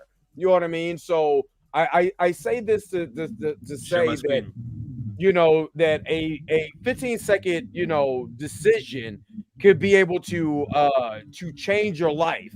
And from there, that's why I got, more educated on how to be able to handle police situations, not to be scared of the police. Like, even though that happened for a long time, a gunshot, a 40 caliber gunshot scared the shit out of me. You know what I'm saying? Fireworks, all of that. I had PTSD. I had to work through that. As a black male going into law enforcement after that, checking out how to be able to handle situations, not being like those cops, educating black people on how to be able to interact with police officers and stuff like that. So there's a lot that, even though I went through that traumatic situation, there still was education that I was able to give to other, black men and women on how to be able to handle themselves in police situations. That's huge. I guess I'm just so negative on community policing. My brother says, what do they do? I almost think it's better not to have community policing. Oh, I see the car. That's you? Exactly, except it was silver and a hard top. Okay. Yeah, but the situation is, whenever you talk to a police officer, they're not your friend. And I think that the community policing concept wants these kids to think the cops are their friend. They're not. You're better off not talking to them. I hate to be so negative, but my father, he got shot in Midfield, Alabama. The cops didn't do anything. And my brother asked me a question, because he's really liberal. He's really to the left, like almost socialist. And he's like, what are they supposed to do? If they don't do anything about this, then what is their real role? And I had to tell him the truth. I don't know. Because the U.S. Supreme Court says that they only have to have a duty to protect people who are in their custody. That's the only time that they have a duty to protect the public. So I just have a negative viewpoint. I thank them for their service and everything, but I don't think they have a clear objective as to what they're supposed to do. If you ask 5 cops what their job was, I bet you get 5 different answers. I'm saying from the same police department on the same shift. To me, I go back to it. I just, my engagement with the police officer, I can't say all of them have been bad. Some of them have actually been good. But what I do is just like the officer is going to identify themselves to me, I'm going to identify myself to them. And because I don't want, just like we know what's going on with the police force, there's no law enforcement officer in 2023 that isn't aware of their perception when it comes to Black Americans, Black males. So when the police officer pulls up, hey, how you doing today? I'm not gonna lie, this is me. Well, I'm a Black male. You're a police officer. How I'm going to do is going to largely depend upon you. I put that ownership right back on them. Let's not misunderstand one another. Let's be clear. I'm a Black man. You're a police officer. You know I'm a Black man. You know you're a police officer. So we know what this is. So don't do nothing stupid. You got a job to do. I got a job to do. I'm trying to get home. Right? I don't be malicious. I wonder how a cop with it. I just let them know, hey, I'm a Black man. This gonna depend on you. I want everybody to be aware of the situation that they currently find themselves in, because in incidences where police officers find themselves, they act like they don't know that they're dealing with a Black person. Like they're acting like they play dumb, but it's also because there's not enough understanding, I guess, formally, officially, or the media that they consume does operate in a kind of a post-racially hateful place that we're in. What race? You want to use race? Like, even when Jonathan Majors' lawyers started talking about, see how I bring it back, Brian? When Jonathan Majors' lawyer started talking about, he's Black, I saw people go, why are they playing the race card? Why is the race card being, if he's so, we know it. I thought that was understood. But see, the thing about it, even with Black cops, it's a deficit. It's always going to be a deficit. Oh yeah. In that situation in Memphis, where the man was killed, where he was beaten to death, it was 5 Black cops. There's a Black police chief. It's not about the color of the cop. It's about the problem we have with police officers. If you watch Boys in the Hood, it was the Black cop who was just out of control. The white cop's like, I'm just trying to retire. He's crazy. I'm just going to stay in my lane. He's talking to Black people. Black people are different. What's that? I said, even like in Menace to Society, even it was joking. Bernie Mac was funny in that role, but even in that, wasn't that a Menace to Society? Or don't be a menace. Don't be a menace. My fault. Yeah. Don't be a menace. My fault. Yeah, don't be a menace. But to take it to what Chill was saying there about how people say, you want to play the race card. That is the theme on Twitter. And the reason that is the theme on Twitter, and it's so frustrating. It's frustrating because it goes back to kind of the post I posted. I think I said it yesterday or the day before. I find it interesting. It's fascinating as fuck to me when white folks try to talk to brown and Black folks about our situations, about our everyday life. Like when they say, you're playing the race card. Well, what other card am I going to play? Right. I'm Black every day. I'm Black 365. What they've done. Yeah, what it is a situation that they don't live. Because there's a myth that Black people can't be racist to other Black people, and we know that's the furthest from the truth. Because I guarantee you, right? If we go to Burger King, all of us, if we go to Burger King, right, and a Black person waits on us, they're gonna be a lot more relaxed to take the order. It's gonna be a different experience than if a white customer comes up there and gives an order. And that's something that we have to work out. But the main thing my brother was trying to push to me is it does not matter the race of the police officer. The race of the police officer is not, they were saying all these excuses about, you got to have people from the hood to police the hood. No, that's not the answer either. The police tell you when you join the police force, they say it's not about what you are if you're Black, not about what you do if you're white, but when you join this force, it's about blue. They'll slam you down to the street top. Going out for the white cop.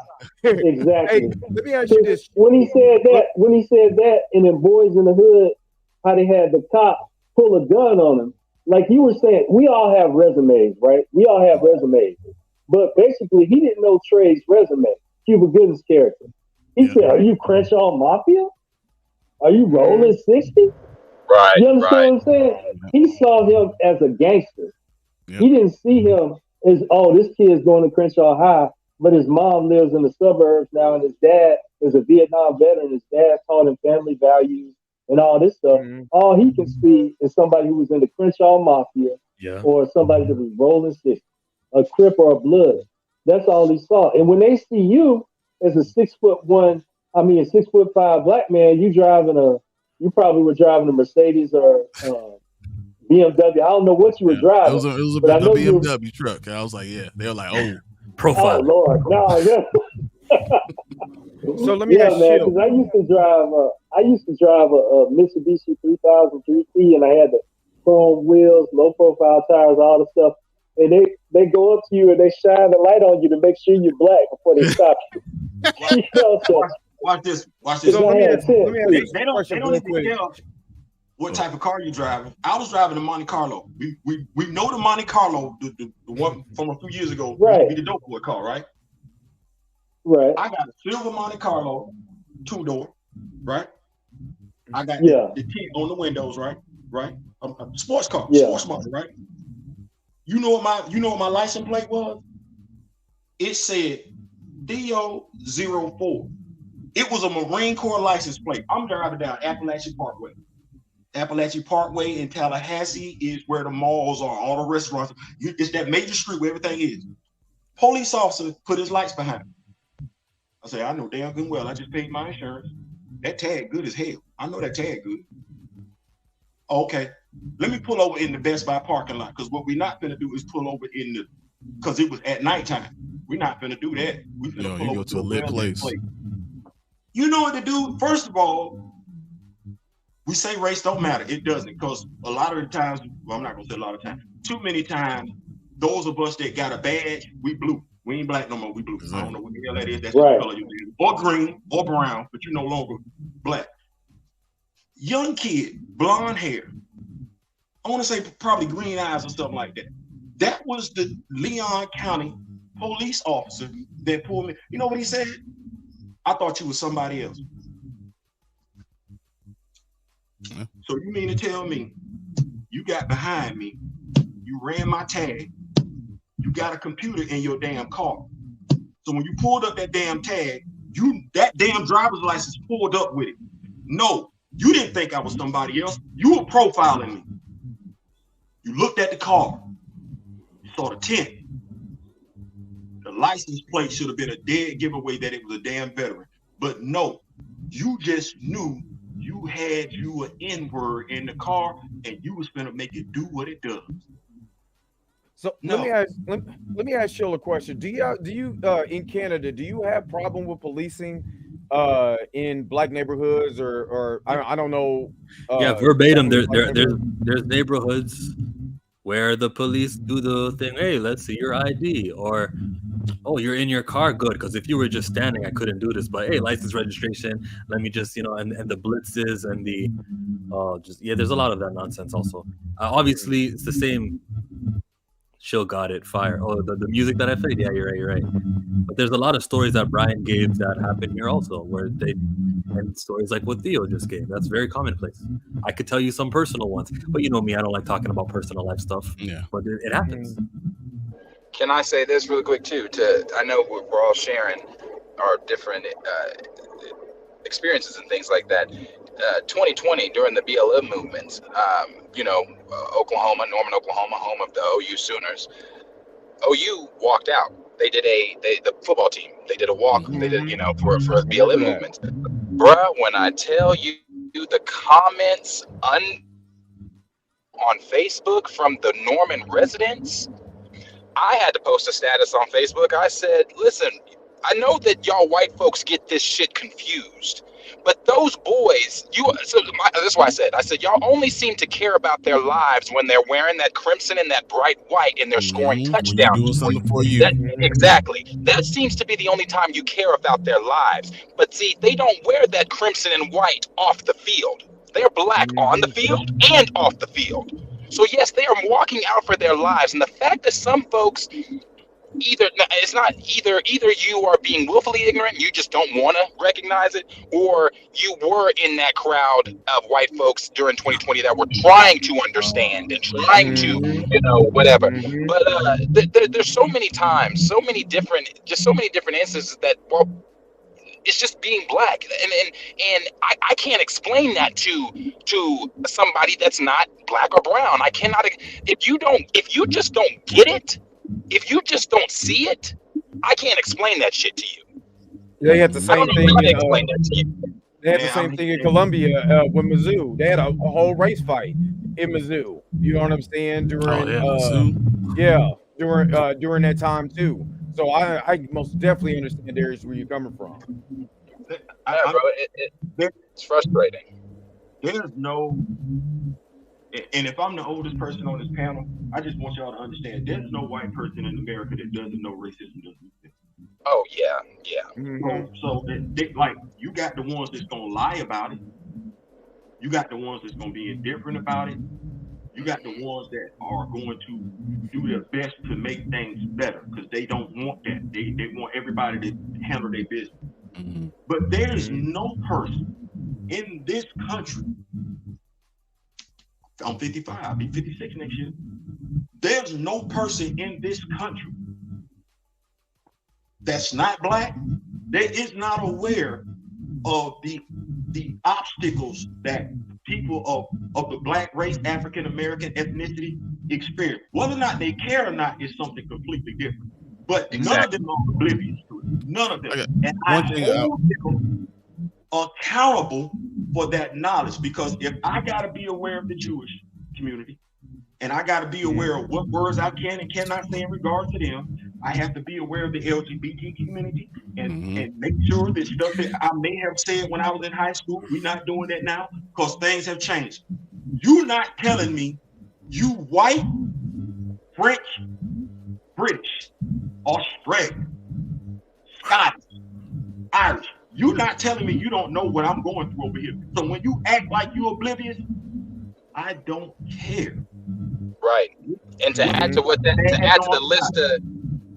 list of things that they put in there, which you were naming, Theo, we also are told to never forget 9/11, but we're also told 400 plus years ago was a long time ago. It was a long time ago. Or, and then though you go, the Jim Crow South was still doing the same thing. We weren't. My father was born; he wasn't able to even vote.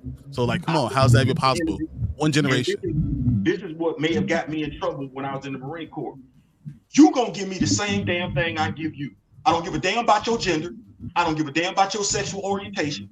I don't give a damn about your ethnicity or your made up race. You gonna give me exactly the same damn thing I give you that you demand from me. You gonna give it to me. If not, we gonna have a problem, and I'm a problem solver. I don't mind, but I'm not gonna sit up here and beg for that which you freely give somebody else. I want to call it. I cut out, guys. I do have to cut out, but I just wanted to say one thing real quick.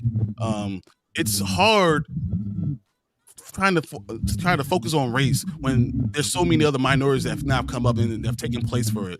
And I agree that all minorities need, you need to be focused on. Yes, it does. But you know what? When I walk outside, they don't know if I'm, my sexual orientation. They don't know anything about that, but they do know I'm black. I'm black 24/7. I'm black no matter what. And I think that what they've done is overall the focus has gone away from race, and they want to take the focus away from race.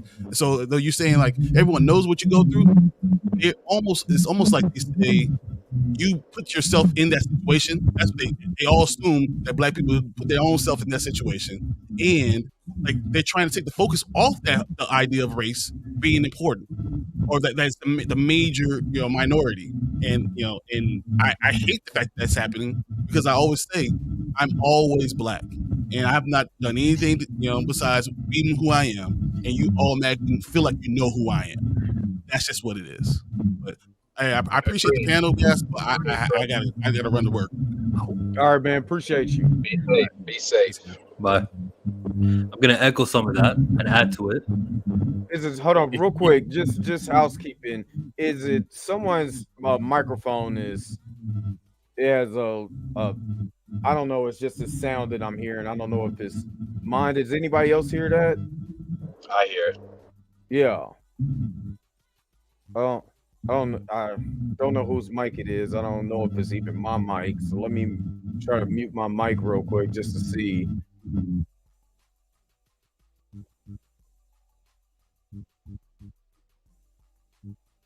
Yeah, I'm not for sure. Okay, was it Surgical? Or just mute your mic real quick. Let me just see. Look at him just standing there like oblivious. Like it's you. If see, yeah, it was. It was. Yeah, it's you. Yeah, it's yours, Sarge. Is it going now? I don't hear anything on this end. I haven't done anything different. Yeah, it went. It quieted down. Yeah, it quieted down. I want to add to Spoiler King's thoughts, is that it's like under the guise of the word diversity, which is not a descriptive enough word, you can find other people find themselves, and not that these groups aren't marginalized, and no one is here to hate on that, but right. I mean, you could be white and Jewish, or you could be white and gay, or you could be white and a woman, or you could be white and I don't know, from that community, this community, and I can see. And I'll leave it there. I mean, just the more you get into it. Yeah, I was about to say you started to go down the rabbit hole. I know exactly where you're going. Yeah. I think we got to use a different word like skin tone variety, melanin. I don't know. Just change the way you talk, and then all of a sudden these things. I mean, no one can co-sign the movement and be like, "Oh yeah, there's room in here for me, huh? How about that?" Right. I see it. Yeah. But if I go further, as everyone here understands, if I go further, then I'm picking on a group. And how dare you, Chillmonger? It's just like it's a messy game. We all know better. There's a lot of conversation we're having now that as I'm listening, I'm like, guys, we're talking to people who are like-minded. What are we doing? Like those people in Norman who are, Boomer Sooner or not Boomer. I'm sorry, I don't know your damn football team. Was it? Yeah, no, that you had it right. It's right. Boomer Sooner. Oh, was it? Yeah, good. I got it. Good old JR. Yeah, I was about to say you got that from JR. Don't be slick. Yeah, the wrestling announcer Jim Ross. So all those people who are kind of upset, how dare these boys act that way? They're ignorant. And yeah, maybe they have their head in the sands on purpose, but also they don't grow up in a world that is ever presently teaching. And what do these communities have? Right. I'm doing it again.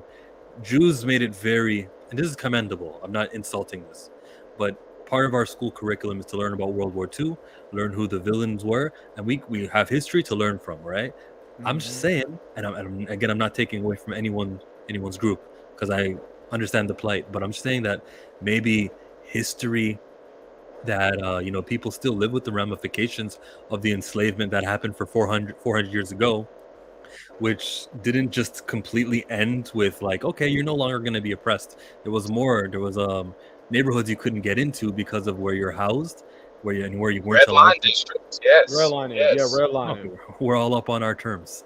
So so there's things that people are just ignorant towards, and I see things like, it's funny how black people, they all want to live in a white neighborhood, and I'll see like comments like that underneath some sort of posts and stuff, and I'm like, you guys don't really understand the See me, the type of mouth I have, I'd have been like, well, we tried to have our own neighborhood, y'all burnt that shit down. You're right. And then kept the burnt thing down as a reminder for everyone to drive by, to be like, oh yeah, that's what happens when independence starts being aspired and stuff. Right, or if they didn't burn it down, what they'll do is they'll just outbid you. So, you want to go and shop at your black grocery store? Don't worry about it. We got a grocery store that's really nice over here across town, and they have way more stuff than your little black grocery store has. And then what did black people do? They ran right over there because they were so centralized in there. They wanted to branch out. That was another thing too, because I can't let black folks off the hook, because from where I'm from, I grew up in KCK. We have a neighborhood called Quindaro Boulevard. Quindaro Boulevard goes right into an area that was a main central point of the Underground Railroad. Historically black area, black owned. Northeast High School, Sumner, black owned. When they used to divide us in Red Line over in KCK, when they were able to start building white stores and white stuff over in those adjacent to those neighborhoods that wasn't that far, and segregation kind of ended, what did they do? They took their black dollar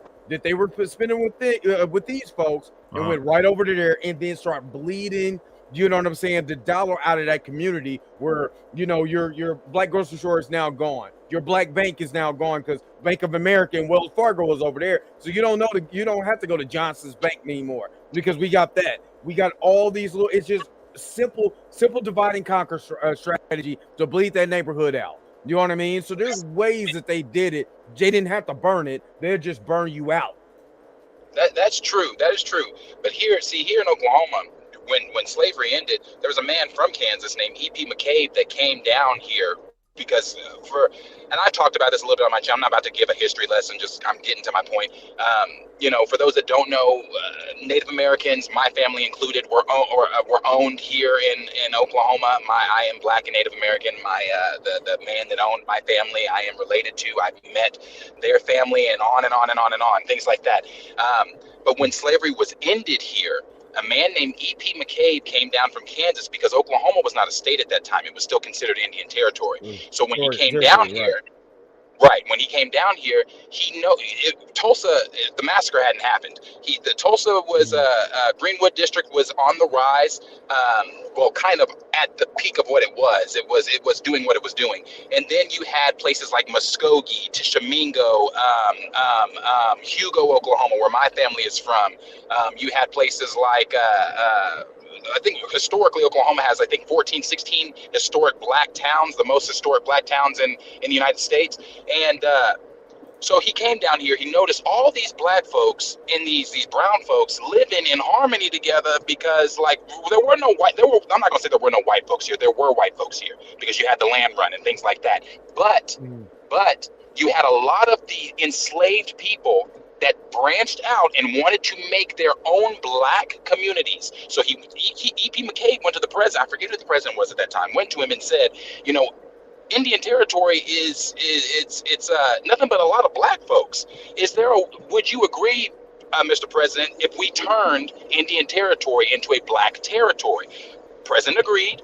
E.P. McCabe dispensed different people out to go to Atlanta, to go to Mississippi, to go all these enslaved, chattel enslaved places, and tell them, why are you living here where you can't vote? You don't have a right to this. You don't have a right to that. Go to Indian territory to where you can have a home of your own. You can have acres. You can have this. You can have that.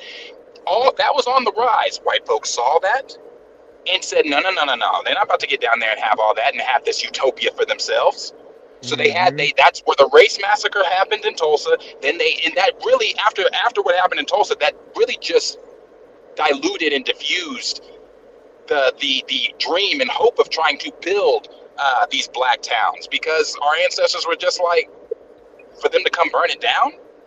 Yeah. What's sad is that means that you got to do your movements in secrets. You got to advance and do things that are quiet and under the radar. But also, if you don't do that, then you're not going to be providing inspiration for what can be else at the same time.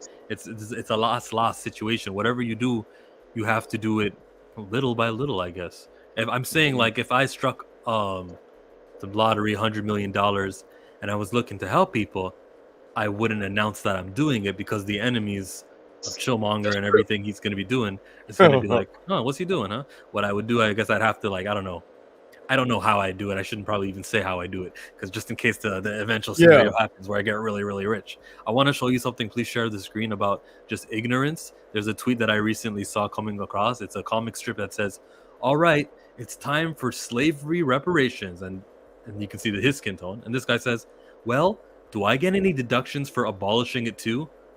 What? You can't take credit for what your ancestors did? You can't take credit for what your ancestors did. So the point that they're trying to say is that the black people who are trying to get credit for what their ancestors did is hypocritical, but what they don't realize is the stupidity of this argument, which got, thousands of likes. It's ignorant. Well, I'm about to put it back up. You see it there? So I'm just trying to say, like, you don't get credit, or there's no award for if I was punching Dre and I told my next 5 generations to do the same thing, and then that generation on the 6th one that stops punching Dre Mac's generation and family and lineage, they don't get anything for stopping an oppressive act. Like, there's no reward for it. It's actually dumb. It's stupid, and they don't see that. It's an ignorant mindset, and they know it's an ignorant mindset. They know not that all of them. because Some fall for that. Some actually believe that this race thing's overblown. It's being used to divide us, and which I mean, it is. There's definitely pieces there where people introduce race just for division's sake. I interrupted you, Planet Fanatics. Go ahead. Well, no, I was just saying. I interrupt you. I apologize. But I was just saying when it comes to reparations, to say, am I getting something for ending it? No, you don't get shit for ending it. And the reason you don't get shit for ending it is because you stole something. I'm gonna use my family as an example. My family being enslaved here in Oklahoma, we don't know what my family could have been because they were enslaved. We don't know what we would have been because we were enslaved. My 6th great grandfather had 10 kids. We don't know what they would have been because they were slaves. So when you steal a people's future, an opportunity, hope, and dreams, no, motherfucker, you owe that. You got to give that back. That's the reparations. That's what you're doing. You're giving something back that was stolen. And simply removing your thumb of oppression off, isn't this... I don't know. It's nothing. It's like you don't get credit for that shit. Yeah, I don't even like the reparations argument.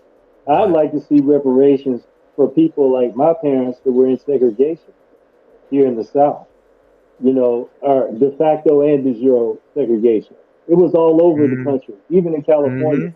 That's why when we're talking about like Boys in the Hood, Menace to Society, that comes from when they had a mass influx of black people and the white flight that happened after the World War II economy generated jobs and stuff in the California area. And, like what you're saying about Oklahoma, that's an interesting history because it's actually not Juneteenth that stopped slavery because a lot of slaves were in Indian territory. And like the Cherokee, the Choctaw, the Chickasaw, the people who were the so-called 5 civilized tribes, they had plenty of enslaved. They did. African Americans or black people. Yeah, so slavery wasn't over from them until like a year past when slavery was over. 2 years. And 2 years after. It was 2 years after. Right. And they're still fighting because the Cherokees tried to kick the Cherokee freedmen out of the tribe, and it was worked out. I think what was that, like 4 years ago when they worked it out? Yes. And the government says you're not going to get your benefits unless these people are coming in, because by treaty those people were absorbed into the tribe. But there's still a lot. Race matters, no matter where you are in this country. Race matters. But the thing, back to Jonathan Majors and the police, is what we got to realize is the problem is with policing in general. Because we're where policing came from, Yeah, the slave patrol. That's where policing came from. The slave patrol, South Carolina. Slave Act. Yep. So they wanted their property back. So they went out and got the slave patrol to go back and get almost like the story of Catcher Freeman. They sent Catcher Freeman out to pick up. It's the truth. It's the God's honest truth. It is true. It is true. Yeah, but what we got to do is focus on the problem with policing, no matter what the color is, because that's the situation. If it's black cops, a lot of times, like this situation in Atlanta, where those when the lockdowns happen and those cops they tase those kids going to Morehouse and Spelman. They knocked down the windows, they dragged them out, tased them, and all that. Those were 4 black cops and 1 white cop. But the focus was supposed to be, it wasn't racial. But what we got to realize is it's always racial if you're dealing with a black person. Other black people, you wore a uniform, I wore a uniform, but when we take our oaths and everything, we're not serving black people. We're serving our department. You know what I'm saying? Just like if you go to a black judge, what difference does it make if a black judge gives you 20 years or a white judge gives you 20 years? What difference does it make if you got a black police chief? What difference does it make if you got a black mayor? And you're not exempt from the way that media has portrayed the likeness of this very person who is facing the law. Like when you're being pulled over, what does it matter what the cop looks like? when you're being pulled over, or like Jonathan Majors, when they're coming to your home for domestic violence, they look at her, the woman, they look at you. You guys know she's Iranian? She's Iranian. And remember, they came for a wellness check first. And it Right, because that's what he called her. She's having trouble. Right. Wellness check. Because Bookman and Jonathan Majors found this girl half naked in the closet with the door locked. And he called to make sure her wellness was okay. And they turned it into a domestic violence situation because, hey, who is this guy? Who's this big black guy who runs it, who has this nice apartment that I can't afford, like they said at Harlem Nights, because I live in a fucking hovel. So why does this guy get to have this and I don't? So when we talk because about they're on a fishing trip. But cops if we are always on a fishing trip. Mm-hmm. When you introduce the cops and how they look, let's pretend it wasn't 6 white police officers. It's black is the same thing. It was a couple others. Well, those guys, what you're banking on and what you're hoping for is that the humanization will be able to be successfully come through because of the way that these cops look. That's what you're banking on, humanization. And what the chances, because these cops turn on the same 6 o'clock news, who got the you know, the way the things are being covered. These cops grew up in the same world with the same movies where our favorite stars are playing not good positive role models. Shout out to T'Challa, who needs to be recast and needs to be more of that. But there's a lot of money, lots of money going to the negative portrayals and stereotypes to be instilled. You think that it doesn't matter because well, he's black, so he, you know, it won't work on him. No, he grew up in the same world. We see that it's like athletes and like Dre was saying, or I think you were saying actually, about Malcolm and how he kind of he was telling us who is the top of this community and that community. He grew up in the same world, bro, where Magic Johnson is like a legend. And I mean, there's a lot of nice things to say about Magic. He bought the Washington football team that they're probably going to rename again.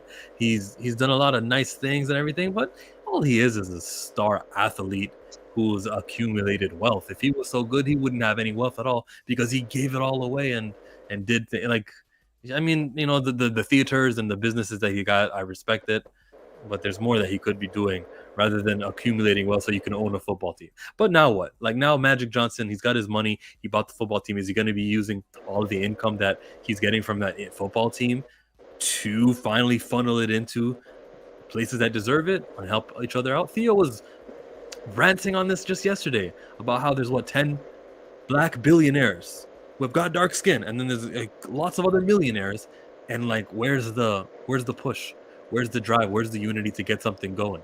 And and that's a super tangent that I was on, or one thing led to another, but let's bring it back to media. After Jonathan Majors' encounter that he just experienced, I need for him and Michael B and Daniel Kaluuya and anyone else who I'm not remembering right now, I need them to all link up and say, listen, we're all millionaires here and we have enough money to get ourselves out of sticky situations, but how do we prevent it? What if we all united, we got together with Coogler or a director that maybe Deshaun will actually approve of, but we can go get a movie going, we can fund it ourselves.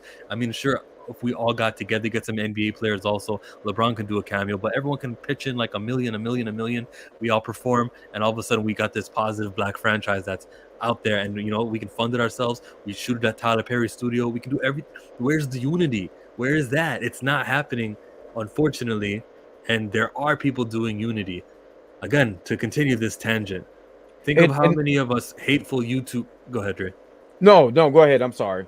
No, I'm watching streams where there's like 9 panels of all these YouTubers with 100K subs, and they're the woke, and they're the, you know, the ilka.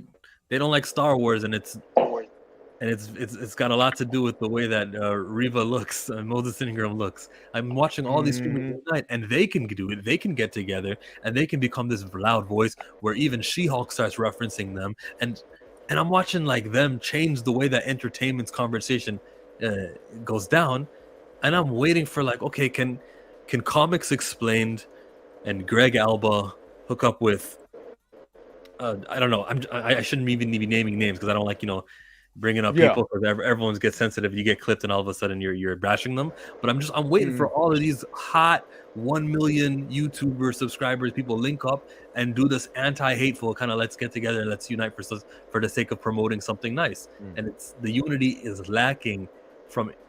And people need to understand the responsibility of their power, whether that's the actors, whether that's the YouTubers, whether that's other members of media who don't want to continue the hateful pattern and the narrative driving that is done by Variety, Rolling Stones, traditional media. But chill, if you do that, you can't. But chill, if you do that, you can't go to the red carpet when Marvel calls in and stuff like that. You can't go to Sony's.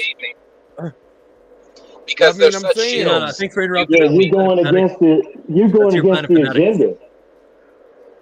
Well, I was just saying you beat me. You beat me to it, Dre, because they're shills. Every single one of, I don't have a problem naming names. Greg Alba and the guys you named, they're all shills. I like Greg Alba. I like their shows, but they are all shills. Like they will not say anything negative because, like Dre said, well, then your invitation to these red carpet events and all these premieres, that's all gone. It's all gone. That's why they don't say anything negative. Right. You can't. Yeah. You can't get your box with the preview of the show 2 weeks before it comes out, so you can do your reviews. You can't do that. You can't go to the red carpet, to go watch the next Black Panther movie in your African garb because you're gonna get the red carpet treatment. You're gonna get to take pictures with all the stars. All of that's gone if you speak positive about or you speak the truth about what's going on. We can't have that. I gotta go to my red carpet event. What do you mean? Right. Even Anthony Mackie. When Anthony Mackie just said you're innocent until proven guilty, he took heat for just saying that. Yep. And that's just the American judicial system. That's fundamental. Nobody should take heat for saying somebody's innocent until proven guilty. But what happens is there's an agenda out there that's so big and so powerful. You have to be like Ice Cube's talking about. You have to go along to get along. Be quiet. Don't say anything. Like, for example, I said I didn't like how the characters were treated in Wakanda Forever. And people are like, no, don't say that. Don't say that because it might be misogynist. And I'm like, you hate women if you say that. I can't, but let me just get this out. I cannot find a positive male character in that movie that was not emasculated. And I've got 2 daughters. They loved that first Black Panther movie. I think I took them personally to see it 3 times. I think their mother took them a couple of times to see it. And it had some strong male characters. It talked about fatherhood. It showed Black men in a strong position. And now, part 2, you've got warriors holding on the ropes and letting the women go to the side of the ship so they can fight. The only thing the guys were good for was holding the rope. The primary male character was just evaporated by the guy that's in trouble now. You don't even hear what's his real name again? Tanaka. Tanaka. You don't hear nothing about no Tanaka. You don't hear nothing about that. No, because if you mention him, you're gonna it's gonna be a big thing. We got to go to the red carpet event. They're gonna send us popcorn and chicken wings or whatever. We got to have a good time. We can't mention that type of stuff. We got to hit our million subscribers. We got to make sure that they're entertained. And if I even completely mention anything about the right thing, Disney is going to revoke my ticket. That's right. But you should be able to criticize something. Yes, you should be able to criticize. But it's just a society now. You see Black Panther. How would you feel if you went to a Wonder Woman movie and Wonder Woman was only in 10 minutes of the movie? I'm saying this is her movie. Wonder Woman, you know what I'm saying? You go see a Black Panther movie, and the Black Panther's only around for 7-8 minutes out of the whole movie. But yeah, I had a problem with that because even the white you can even look at. No, I'm sorry. Go ahead. No, finish what you're saying. Well, I was just saying, even to what you were saying there, you look at like you just said about Wonder Woman. You look at the Book of Boba Fett show. You had that, what was it, 1 or 2 episodes? 2 episodes, I think, that had nothing to do with Boba Fett. At all. And there were some people that were like, because they didn't like the show, were like, oh, okay, well, those 2 episodes of Mandalorian, they were great. But a large amount of people were like, what the fuck does this have to do with Boba Fett? Well, isn't this his show? Where is he at? Why is he not in these 2 episodes? Blah, blah, blah, blah, this and that. It's the same thing. And then you look at like some of these scoopers and stuff on Twitter, like My Time to Shine, Hello, Can We Get Some Toast, all the other ones. Every single time a new Marvel show comes out, every single one of them, and not just them, including like some of these other YouTube reviewers that get to see the first 2 episodes in advance, will post, this show is great. It's one of the greatest Marvel shows. Blah blah blah blah blah. They said it about Secret Invasion before it came out. They said it about She-Hulk before it came out. They said it about Ms. Marvel before it came out. Now they're doing the same thing with Echo. No, I don't believe that Echo is. I didn't believe Secret Invasion, and I was right. The Secret Invasion was going to be good. They're all saying right now, Echo is so good, you're all wrong, and blah, blah, blah. Because they're shills. They're getting to do what they get to do. Yeah, they're letting the narrative and an agenda overcome writing. You know what I'm saying? Because you could tell, anybody who watched Wakanda Forever, they barely had 2 male characters have a conversation with each other outside of through a female emissary. You know, there was an agenda. The guys couldn't do anything right. They couldn't even protect Wakanda. And Wakanda felt, this is Wakanda Forever. They look like the weakest place on the planet. They're supposed to be an advanced civilization, and they're just getting ran over. But even with that, even from the YouTuber side, like me, Chill, Planet Fanatics, and Theo, Be Real with D-Real, Blues House, all of us guys will go in like I said about Ahsoka. I like the Ahsoka show. I don't like Ahsoka. I don't like her. I don't like Rosario Dawson's take so far. I'm glad I'm not the only one. I'm glad I don't like her take of her character so far. I'm not saying it can't get better, but from what I understand from Rebels and then going into very different. It does feel different. I'm not the Can only I ask you? I'm not the only one. Can I ask you a question? Because I didn't see it. Is she a developed character? Yeah, she is she's a well-developed character. So she's not like Rey from Star Wars. No. No. Look. Let's answer properly. She had her development in prior seasons of Clone Wars, Rebels, and she has hours. When you see her on the show, then no, there's really not much development to be done. She's a finished product. Yeah. See, my issue with Rosario Dawson as Ahsoka, and I want to make sure I make this very clear. I think Rosario Dawson does a brilliant job as Ahsoka. I do, but when you go back, because I did because I love Star Wars. In preparation for the show, I rewatched certain key Ahsoka episodes from Clone Wars and Rebels. I understand that this is supposed to be a couple months or years after that last episode of Rebels or whatever it's supposed to be. But when you take Ashley, and I understand Ashley's doing voiceovers, Rosario Dawson's actually doing the thing. Yeah. It's very different, bro. Like the vibe, the feel, the energy that Ashley gives as Ahsoka. And somebody at work told me, yeah, but she's older. No, she's not. This is the same Ahsoka from Rebels. That's the Ahsoka in the show. This is that Ahsoka. The vibe Ashley gives is a much different vibe than the vibe Rosario gives. Much different vibe. So the point that I was making, I'm glad you said that, to tie into the point, is that, these YouTubers will come in, they get Ahsoka, and they'll sell you. Their job is now, because they've hit, the threshold where they're making, 10K to whatever a month on YouTube. You know what I'm saying? So I don't have to, do what I did prior to building my YouTube empire by being real or whatever. Now, if Marvel, Disney, Sony, Amazon Prime, if they send me something, I now am a representative to sell it.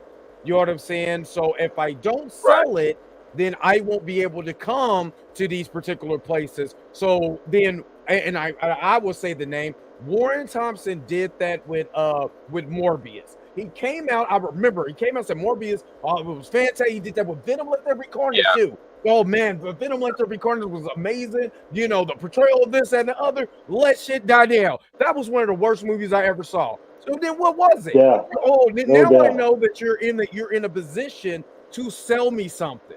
Somebody else, I ain't gonna mention his name. Somebody else sold me on Wakanda Forever. Then I did a whole reaction video like, bro, you can't sell me on this. Your body doesn't. I went to school for psychology. Your body tells me something else. Stop playing with me. You know what I mean? So that's what it is. They sell you they're now in the job of selling the movie. So I still feel like even if I hit that threshold, I don't want to be in a part where now this studio owns me, and now I gotta lie to my fan base who constantly watch me when I had 9 viewers, and now I got over 100,000. Now I gotta sell them a bunch of crap. No, I'm not doing it. I refuse.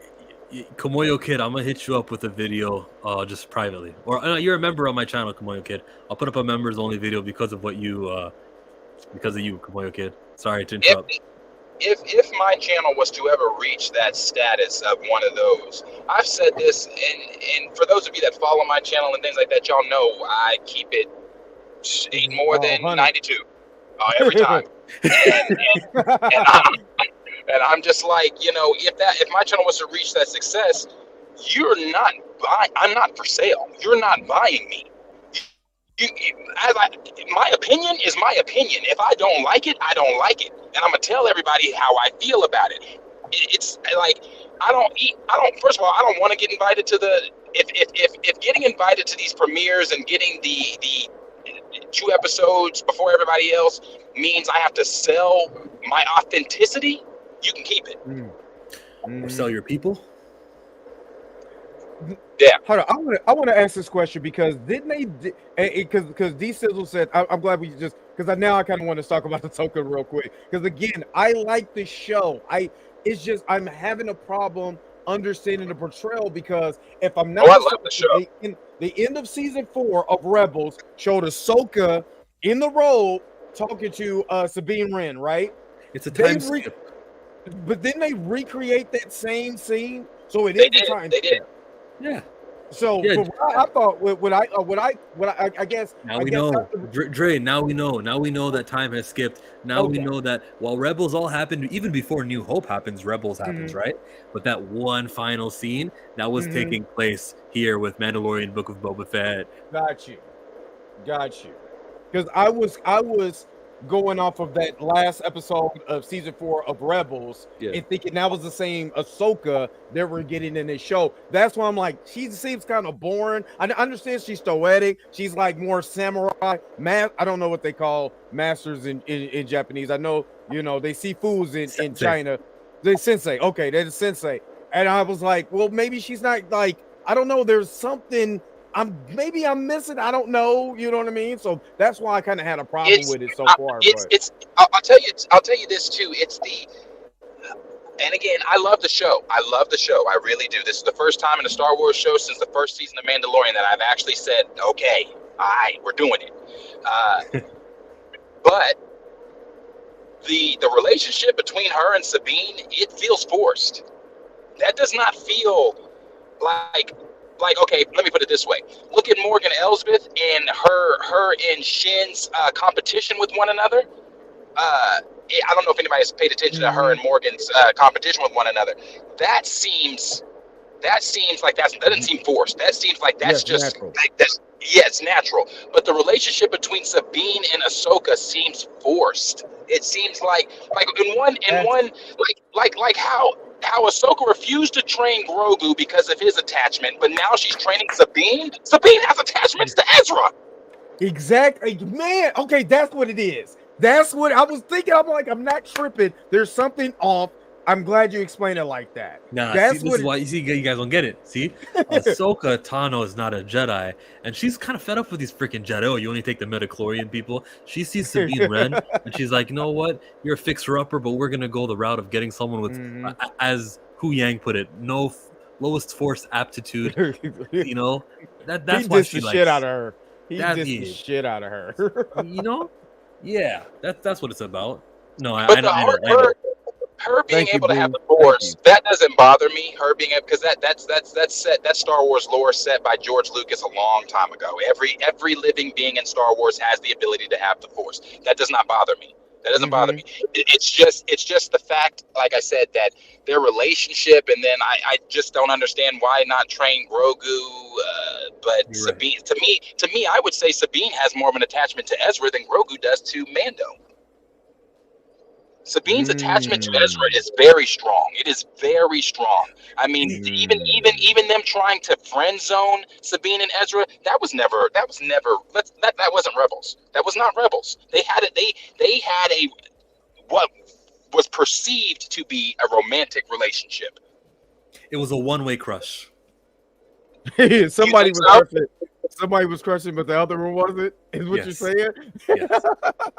I've been there. I can't even lie. I think there was a line where Ezra was like, "Wait, you know what I smell like?" Or to Sabine early. Yeah. Yeah, it's just like I said. I love the show. I really do. I really do like the show. Bitch, move! I'm sorry, I'm driving. So yeah, like I like the show, but it's just like, there are little fan nitpicks, but I love it so far. It's great. Savage. He was. He dissed the shit out of her. I was like, damn. Yeah. Just pulling. Oh, I got an answer for you. You see, couldn't teach Grogu because she already had a Padawan. Yeah, that's why. So her Padawan is, okay, I get you. Okay, hold on, wait a minute. I'm a little bit late, but the New York Post is not a viable source. I'm in support of Jonathan Majors. We got to corroborate the information that get to corroborate that information. And what I was talking about the New York Post with the facts of the DA and the chief of police going at it. That's what I was talking about. So, I mean, if the New York Post or what was the other one that's in New York? Times? New York Times. Yeah, the New York Times. It was not just the Post. The Post was just one of them, but they were talking about the issue with the district attorney and the chief of police in New York about the district attorney hitting all these major crimes and not really taking care of the smaller crimes also. He's not being fair, is what he was saying. Hey, Cornelius, you missed my stream. I was supposed to have him on, and we're going to talk about the Black Panther comic. I'll get you on next time if you're able. Oh, that was a good stream, by the way, on the Black Panther the other day. Yeah, I the full version is being edited. I'll probably post it like 9 p.m. today. I still got to read issue 3. I haven't been to my local comic shop. I've been at work. We're getting ready to look like we're getting ready to strike. All 3 major companies, Ford, GM, and Chrysler. Looks like if September 14th, if nothing cracks, we're going to go on strike. So I've been kind of in a different... Do what you got to do, bro. Yeah, kind of been in a different mood when it comes to that because I got child support. So, oh boy. Oh boy. Black man's kryptonite. I know. Man, oh boy. So yeah, I think he's saving Grogu for Luke to train. And I should have, and I think I kind of feel bad saying it because I love Rosario Dawson. I've loved her ever since she was in this movie with Vin Diesel. This is way back in the day, like 98 or whatever, when I first seen her. And I love her character. I love, her acting. I love her in Death Proof and everything she does. And I'm so used to Rosario Dawson kind of being this particular type of person and not being like this samurai badass Jedi that was fighting the fucking TIE fighters with 2 lightsabers and doing a flip across the. I ain't gonna lie, that was the coolest shit. You know what I'm saying? In a while, you know what I mean? No, that was dope. That was dope. I'm not even gonna lie. That was dope. It felt very Clone Wars, and it felt very George. It felt very prequels. Yes. It felt like Star Wars. Man, I was like, okay, better. I'm cool with that. No, like to what D Stizzle said. I think D Stizzle said it in the comments. It would make sense for either Ezra or Ahsoka to be training Jason. Because seeing him in the, I didn't even think they were going to show him. So when they showed him, I was like, oh wow, okay. So, and he, you know, with him wanting to be a Jedi, mentioning he wants to be a Jedi, it's coming. I just don't know. I wonder who's training him. Let's talk about Merrick being the Star Killer from the Oh, Force yeah. Unleashed. Is that Force Yeah, Unleashed? that is a rumor. That is a rumor. The rumor, because if you look at the first two episodes, Sam Witwer is credited in the credits. Yeah, he is. I just seen that on Screen Crush. And at first, when I did my video on the other day on episode 3, I was like, well, maybe the helmet, it could be a woman, just because it just seems like right now, these first 3 episodes, very woman heavily focused, and it could be one of the what was it, the Night Witches, or what was it? One of The those, Night Sisters. yeah, Night Sisters. So I'm thinking maybe it could be that, but then I seen the physique again. I was like, dang, I don't want to, you know, because I don't want to get in trouble. But I was like, I don't think that's a, you know, a woman or whatever. I thought it was a female at first too. Until I saw the movements, until I saw how Marek was using his body and stuff, I thought it was a female, because honestly, I wanted it to be Barriss, because that never got answered in Clone Wars, where the fuck Barriss is. I wanted it to be Barriss, but I'm okay if it's Starkiller or whoever the hell it is. Bro, I'm guessing you're not a Star Wars fan the way you're just deadpanning. Like, you're like, I came here for Jonathan Majors.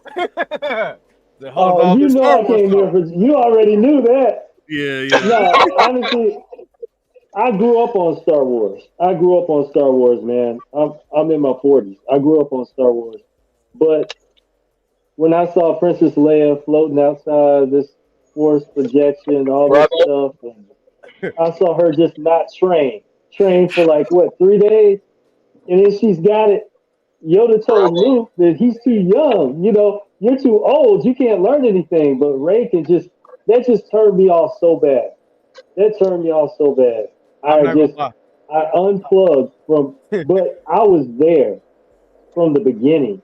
You know, I went to see Empire Strikes Back when it came. We had a birthday party. Return of the Jedi was so good. What? Say what? The Empire Strikes Back.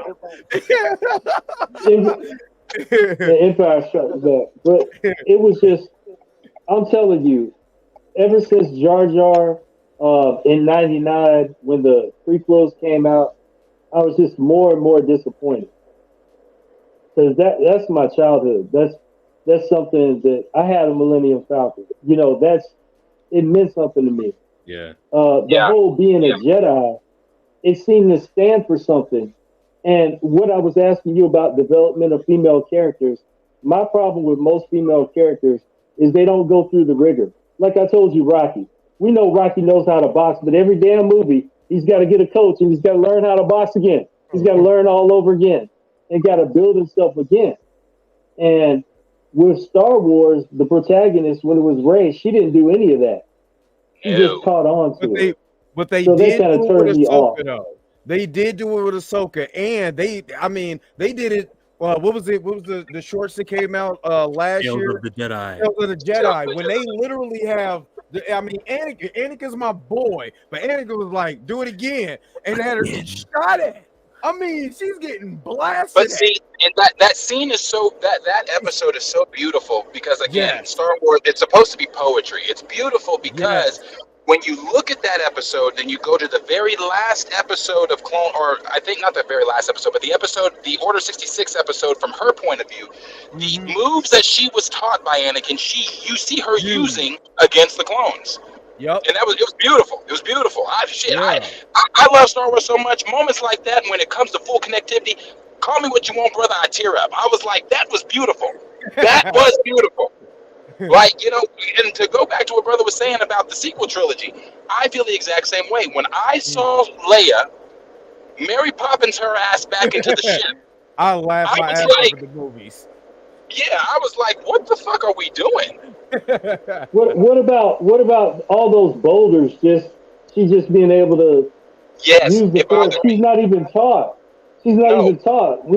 They set up this thing where you've got to be a youngling and you've got to go through this process, and you know, then you can graduate to be a Jedi, a Master Jedi. She didn't even have to practice.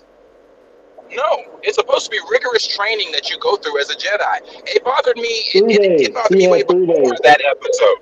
Yeah, it bothered me way before that episode because it bothered me in episode 7 when she got in that stormtrooper's mind. You're telling me she could manipulate a clone trooper's mind or stormtrooper's mind, but it took Luke losing a hand, learning the hard way, Exactly. going to a swamp, landed to train, couldn't get his own ship out of the fucking water, but she's juggling boulders.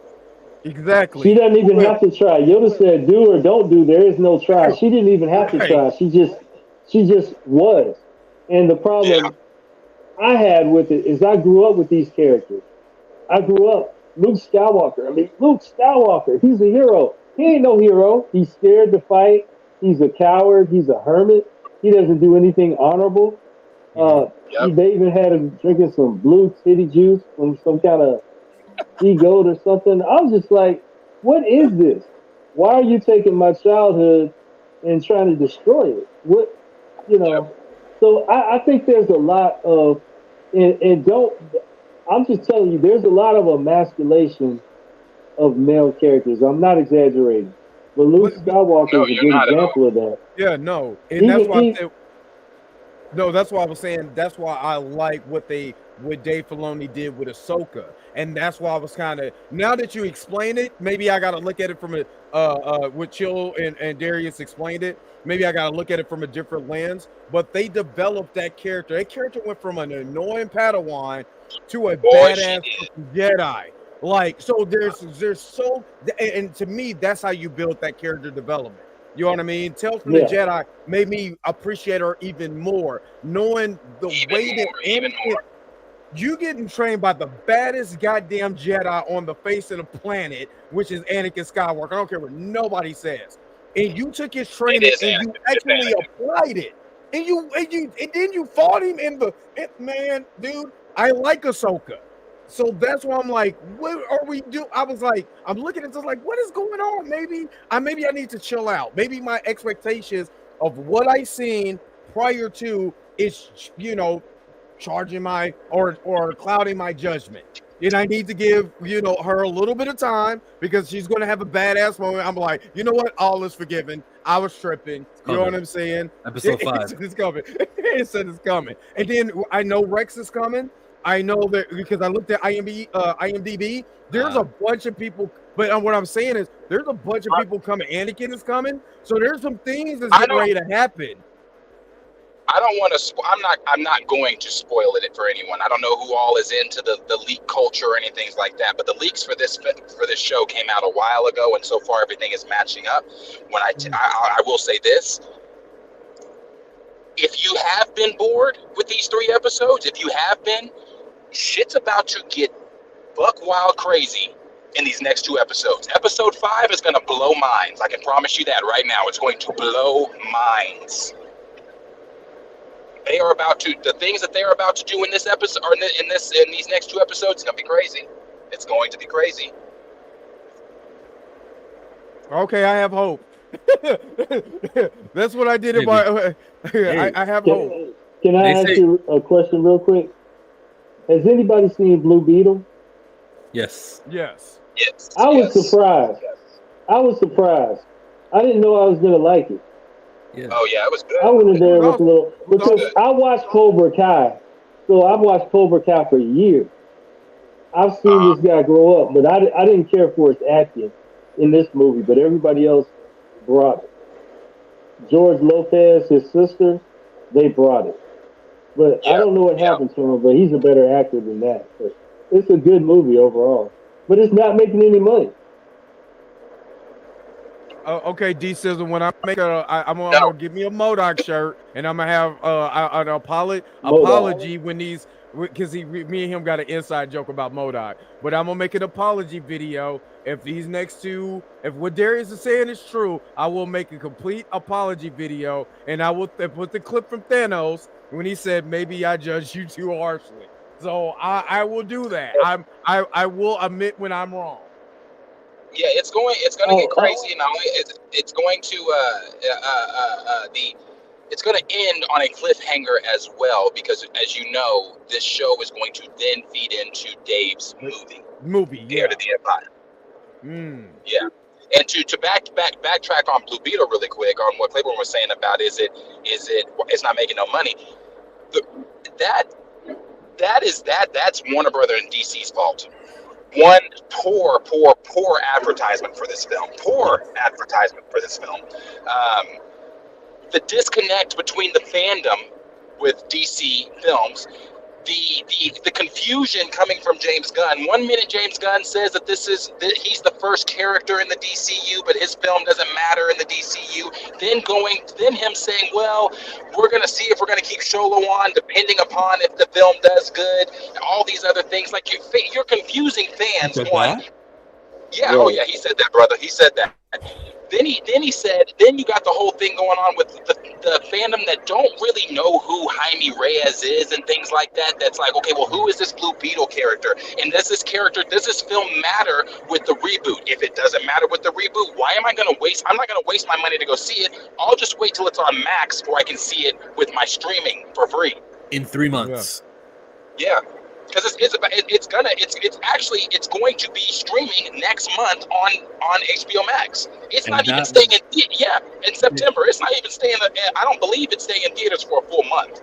So what I would have done is realize, hey, there's a writer's strike and an actor's strike, which means that starting from when this writer's strike began, which was around May, I think, or June.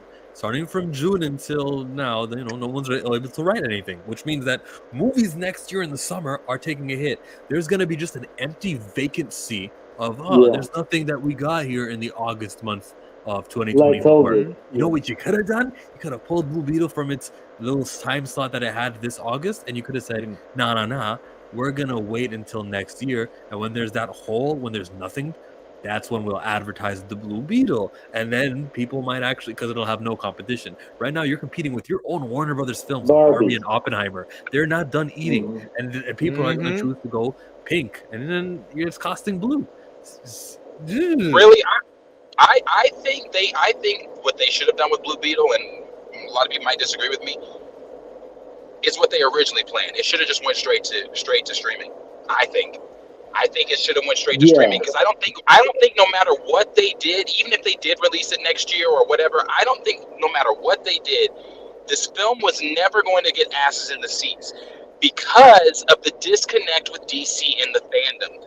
You've got James Gunn tweeting every 5 seconds, confusing the fuck out of people. And it's like, what's going on? Like, what does this matter? Why should I spend my money on this film if it doesn't matter? It's very true. Well, yeah, the whole connected universe thing kind of got me, because they said they're going to reboot after Flash. So, yeah. But it was a good movie on its own, and it did have strong male characters. His father was really prominent, and of course his uncle, George Lopez. It was pretty much his movie. He was pretty much the star of that movie, in my opinion, because the protagonist, he wasn't that good of an actor. And I've seen this kid on Cobra Kai. I mean, Cobra Kai's been around for 7-8 years? A long time. I mean, this kid is better. Like, if you watch Cobra Kai when he was paralyzed, he did a better job. And it's just, he didn't bring it for some reason. But, I don't know. You're not always going to hit a home run. No. Well, at least we can get a triple play. But yeah, Barbie just dominated so much. Barbie and Oppenheimer, any movie would have suffered. But the fact that his character is not well known, that didn't help either. It's not like Batman or Spider-Man or anybody. Yeah. Right. And I hate that. And the thing is, Jaime Reyes is such a fun character. He is such a Peter Parker character that you can make him that way. It's just they've got to advertise this shit better. Okay, RDC World. You saw the skit. Yeah, DC counts too, right? I want the Punisher to come out with the real movie, because I've always been a Punisher fan. But when I was a little kid, Lou Gossett Jr. came out with a Punisher movie, and that was like, that's good. That's kind of what I felt too, but they did it better. Yeah. I like Miss Marvel on Disney Plus, but there were certain parts where they dropped the ball, the family aspect, and to me, Blue Beetle nailed the family aspect to make me actually care about these characters. So I will say yes. And I looked up the actor. Go ahead. No, go ahead, Joe. No, go, Joe. Well, Mohan Kapoor, the guy who plays the father in Ms. Marvel, I was looking for articles. It just says she went on it. The girl was tweeting about how he was being inappropriate and trying to form a relationship with her, and asks her to send. He sent things, and he apologized for the pictures he sent of his wee-wee, but she doesn't say, here's the screenshot of it. And he wasn't arrested the way that Majors is. And so I think that's why this went under the rug, because it's all just a person on a Twitter account proclaiming it. Now, if the legal route was pursued, or if there was more to it, I think you could offer it more credence. You can give it more, like the Tene Corta. The woman said stuff, but she didn't go to the authority. Yeah, with Majors, she did tweet those screenshots. The girl did on her Twitter. You saw. I should still have them. I think I still have them on my computer.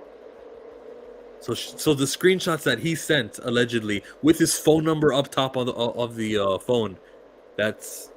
So then why isn't he arrested? Because all you got to do is show the cops that, and they go, right. That was his phone number? Was that his phone number? Right. Yeah, it was his phone number. So that's all it takes.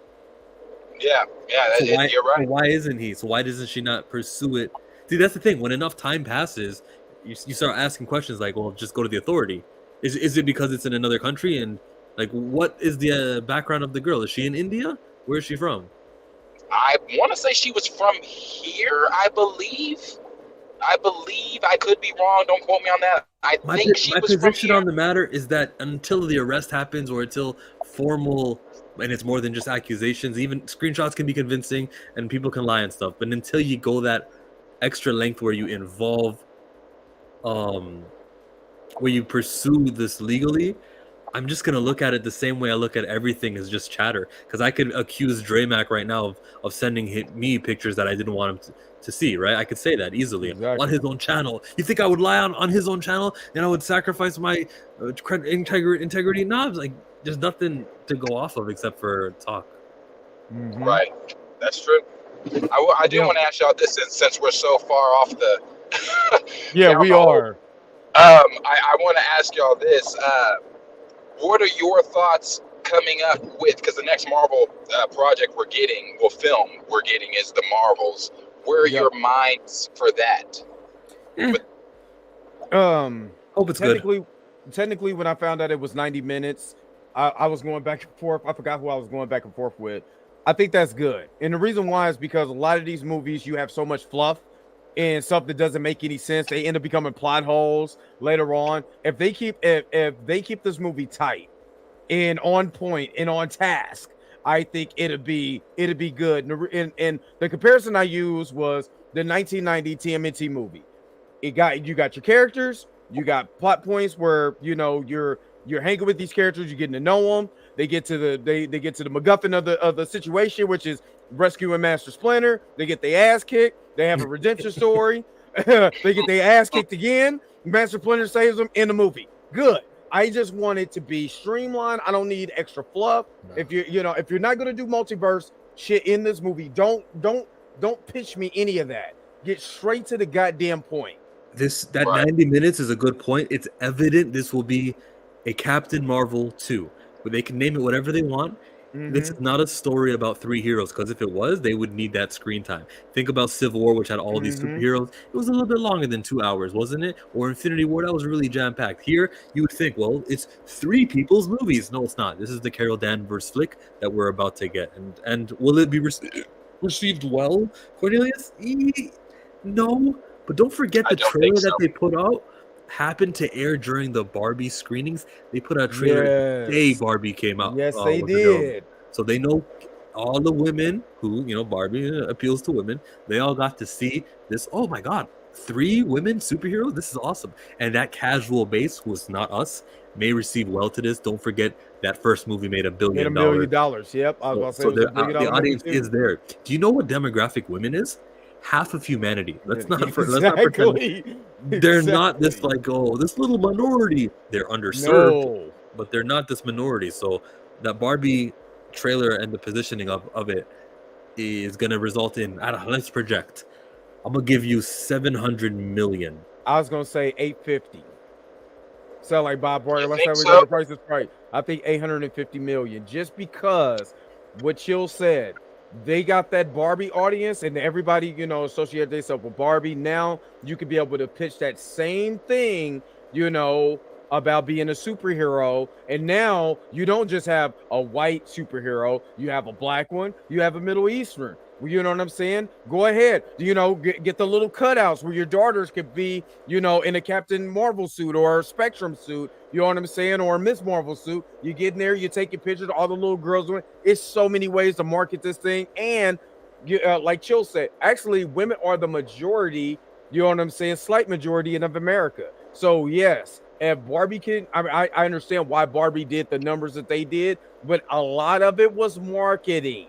You have to market to your demographic. If you market to women right, you have these little booths or you have these little things where you can cut out yourself and you could be Miss Marvel, Captain Marvel, and Spectrum and all of that. I'm telling you, you're going to make that money. Project. I see, and very good points. Very, very good points that you both made as to what it could do. I'm going to go under on what I think it's going to make. I don't have a number. I'm definitely going. I don't have a number. I'm just going under, and the reason I'm going under is because, very good points about the whole the women and Barbie and the little girls and things like that being able to see themselves or whatever, everything like that. I agree, but it's kind of the same thing like with DC. No, Marvel is not in the same situation as DC yet. They're not there. They're not there. But we are on the horizon of it because you look at, you're looking at the numbers of just things, the viewership for Secret Invasion, the viewership for, what was the one before it? She-Hulk and these others. The viewership has not been there. Then you go look at Guardians of the Galaxy 3. Guardians of the Galaxy 3 did great numbers. But you look at, what film came out before Volume 3? Quantumanium. Yeah. Oh, shit numbers. Did horrible 650 million world total. Something like that. Yeah. Like, and the viewership on that was not good. It was not, people weren't going to see it. So my thing is, you've already got an audience of people who think Brie Larson as Captain Marvel is shit. You've already got people that really didn't watch Ms. Marvel, so they're like, okay, well, who is that? And then I will say, I'll give it to Monica, because a lot of people did watch WandaVision, so we're familiar with both. The casuals are familiar with seeing her.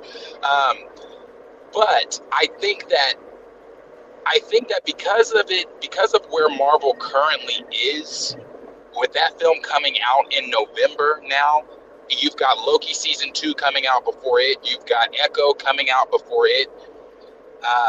If those things aren't well received and aren't like talked about, like people aren't discussing it online, people aren't saying, "Oh my God," if it doesn't have, like, take yourselves back to WandaVision. Do you guys remember what it was like? Yeah. The speculation, the conversation, the theorizing of who could pop up. It was a fun time to be a Marvel fan. Yes, it was a fun time to be a Marvel fan. No one's theorizing about, ooh, this could happen in Captain Marvel 2, or this could happen, or this is going to... And I'm not saying that's going to stop people. I'm not saying that's going to stop asses from getting in the seats as far as females go and things like that, but I'm saying as far as the give a fuck factor about Marvel, the give a fuck factor about connectivity, it's just not there. It's not. People aren't talking about it. So that's what makes me wonder, how is this film going to do?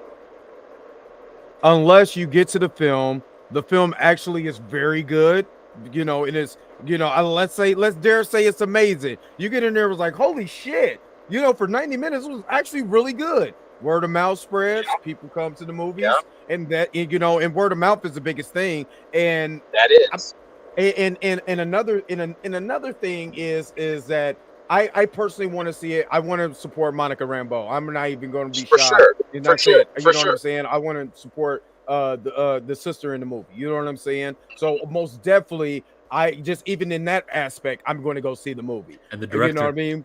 In the director, yeah. You know what I mean? So there's elements there, but if the movie is good and it does, let's say for shits and giggles, that it does connect to something else bigger on the horizon. Because remember, Captain Marvel was attached to Infinity War. You know what I mean? Or no, was it Infinity War or Endgame? I got it. I got your point. You see what I mean? So let's say, for instance, it's connected to something bigger on the horizon. That's oh my God, we get excited about it. I say that maybe, you're right. You know, you're right. It is going to be connected because we know just from the leaks and things like that we're going to see our first live action incursion in that film. That has me excited because I like to see what an incursion looks like live action. Exactly. But to that word of mouth thing that you were saying, she's gonna dance and sing in this film. Carol, there's a whole singing and dancing number in this film. She's gonna have nothing wrong with this on my end. I don't see anything wrong with this. She's going. There's something wrong with it because it hasn't previously been established in the MCU. But whatever. I digress on that. She's gonna have her LGBTQ relationship with Darvin, and that whole thing and everything. It's just like the word of mouth could do good for it, or it could hurt it. Because me personally, I'm just being honest with you. I don't give one, two red nor blue fucks about Carol singing and dancing. Me either. Like I don't want to see that in my Marvel. Like why? Why is she singing? Why is she dancing? Like what is she doing? No, I want to see the planet where that happens. Yeah. Yeah, but I'm just like, I'd rather see her punching and kicking and blasting. I don't want to see her doing the tango. The electric boogaloo. You wouldn't stop if they did the electric boogaloo with Carol Danvers.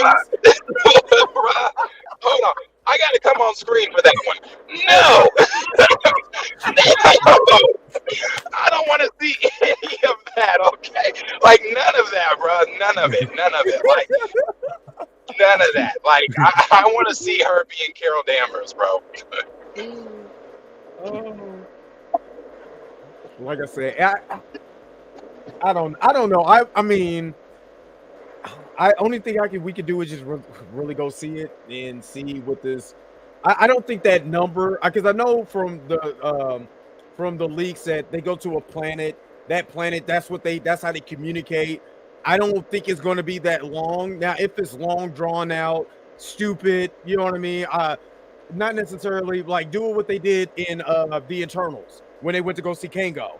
And it was just a little short scene, but he was filming a movie. So it made sense. He was filming a Bollywood movie. So it made sense. If you go there and it's short, sweet, we get up out of it, I don't have no problem with that. Because I think the criticism about Carol Danvers and Brie Larson was she didn't smile, which she was stone-faced, which I compared her to Terminator 2. You know what I mean? Because she got brainwashed. Yeah. You don't know what's going on. She's been with the Kree. We see how they act. So it was par for the course. But they was like, oh, she didn't smile enough. She didn't do this. She didn't do that. Now, if she does the electric boogaloo, I'm probably going to have a good time. I probably might have a good time for 30, 40 seconds. As long as it's that. You know what I mean? So that's just my personal opinion. And to jump what Cornelia said, it does work for Guardians because it was pre-established, though. In the first Guardians, they were like the first scene is Quill dancing and singing. Yeah. So that's like, oh, that works. Like you took a group that no one gave a fuck about in Marvel Comics. Hardcore Marvel fans don't sit here and lie to me and say, oh, I gave it. No, you didn't. No one gave a fuck about the Guardians until James Gunn did what he did with the Guardians and made them what they are. Exactly. He said doing the cha-cha slide. D Sizzle said doing the Tootsie Roll. Electric slide on the space station. I'm saying if you can do it right, I think if you can do it right where it's almost natural and it's comedic, it's all about comedic timing. Yeah, you know what I mean. With your knees moving too. Yeah. If you I'm trying to remember which was that one. Which was the Tootsie Roll? Yeah, your knees gotta move. And you gotta do yeah. So if you do it and This the one's comedic Cabbage Patch, timing yeah? is good, This yeah. one's Cabbage Patch. All right. So if you do it and you do it right, because I think we also got to. I also put it in this perspective.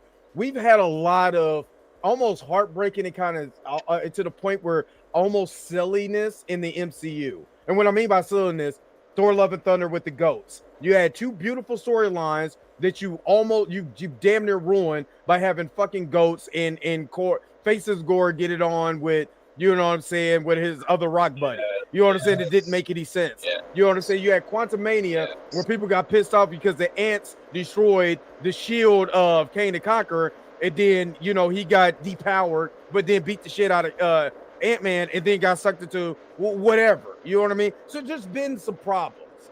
But if you do it right, the Guardians did their last movie right because it's James Gunn. They did their movie right. If you do it right, you might have a new fan base. You might be able to get people to like Carol Danvers, like in House of M, where Wanda, did that New World, and then Carol's now popular, where we know the fuck she wasn't before that. Right. Yeah. Right. Yeah. No, it's very possible they can. I mean, I'm not one of these people that's upset with Marvel, that's rooting for Marvel's downfall, because I'm not. I'm upset with Marvel, but I'm not rooting for the downfall. I want them to fix this. I want them to get it right. I really do. I don't think it's going to be, but I would like for the Marvels to be a great film and things like that. I'm even, to be honest with you, because of where we are currently with the MCU, I'm even worried for Loki season 2. I am. I'm worried. And, people, before Secret Invasion came out, I'm sorry I'm being winded. No, you good. Y'all know I haven't streamed in a minute, so I got a lot of stuff to say. With Secret Invasion, I tried to blow the whistle early on. I tried, and if you enjoyed it, I'm happy you had fun. But for me, I was like, where are during the advertisement? When Nick Fury said, when Emilia Clarke said, or not Emilia Clarke, sorry, when I forget her name. When not Maria Hill. I forget the actress's name that she plays. Are you talking about Farnsworth? Who is it? Is it Farnsworth? What's her name? Olivia. Olivia Colman. Yeah, Olivia Colman. When Olivia Colman says in the trailer, Fury, why don't you call some of your special friends? And he said, I'm doing this one by myself. I said, oh shit. I said, so there's going to be no Avenger, any heroes in this? So you're taking one of Marvel's most massive comic stories. Yeah. And you're telling me we're just going to see government officials, and the only person that we discovered has been a Skrull this whole time was Rhodey? Rhodey. That's it? So if they named it Skrull Fury, would that make that okay? You know what? And I've seen that argument. I've seen people saying, well, is it the name that bothers you? I guess you could say that. I guess you could say yes. Them taking such a massive comic story and making it so minuscule on their Disney Plus streaming stuff, I'm like, what are you doing? You had a moment right here with Secret Invasion for people that have not read comics. Was I naive enough expecting it to be panel for panel what the comics was? No. But you still could have taken some of the heroes in there and made this thing really, like, we were even promised every episode was going to be an hour, and it wasn't. It wasn't. It wasn't. And then that finale fight, keep that finale fight. Like, that for me, I was like, no. All of that money and resources being used on a character, like Emilia Clarke's character was called, you see? I forgot her name. I don't even remember. It's a Talic. It's so, like, the character isn't gonna exist in the reboots, kind of like the child. All these resources to prop her up, but we're not gonna get her over and over. And it's not a perennial star. So to save, like, I don't know how much million. Gaia. So Gaia. So for Gaia to get all that money, and plus making her really powerful. And I know that they're not going to combine her. She's not on.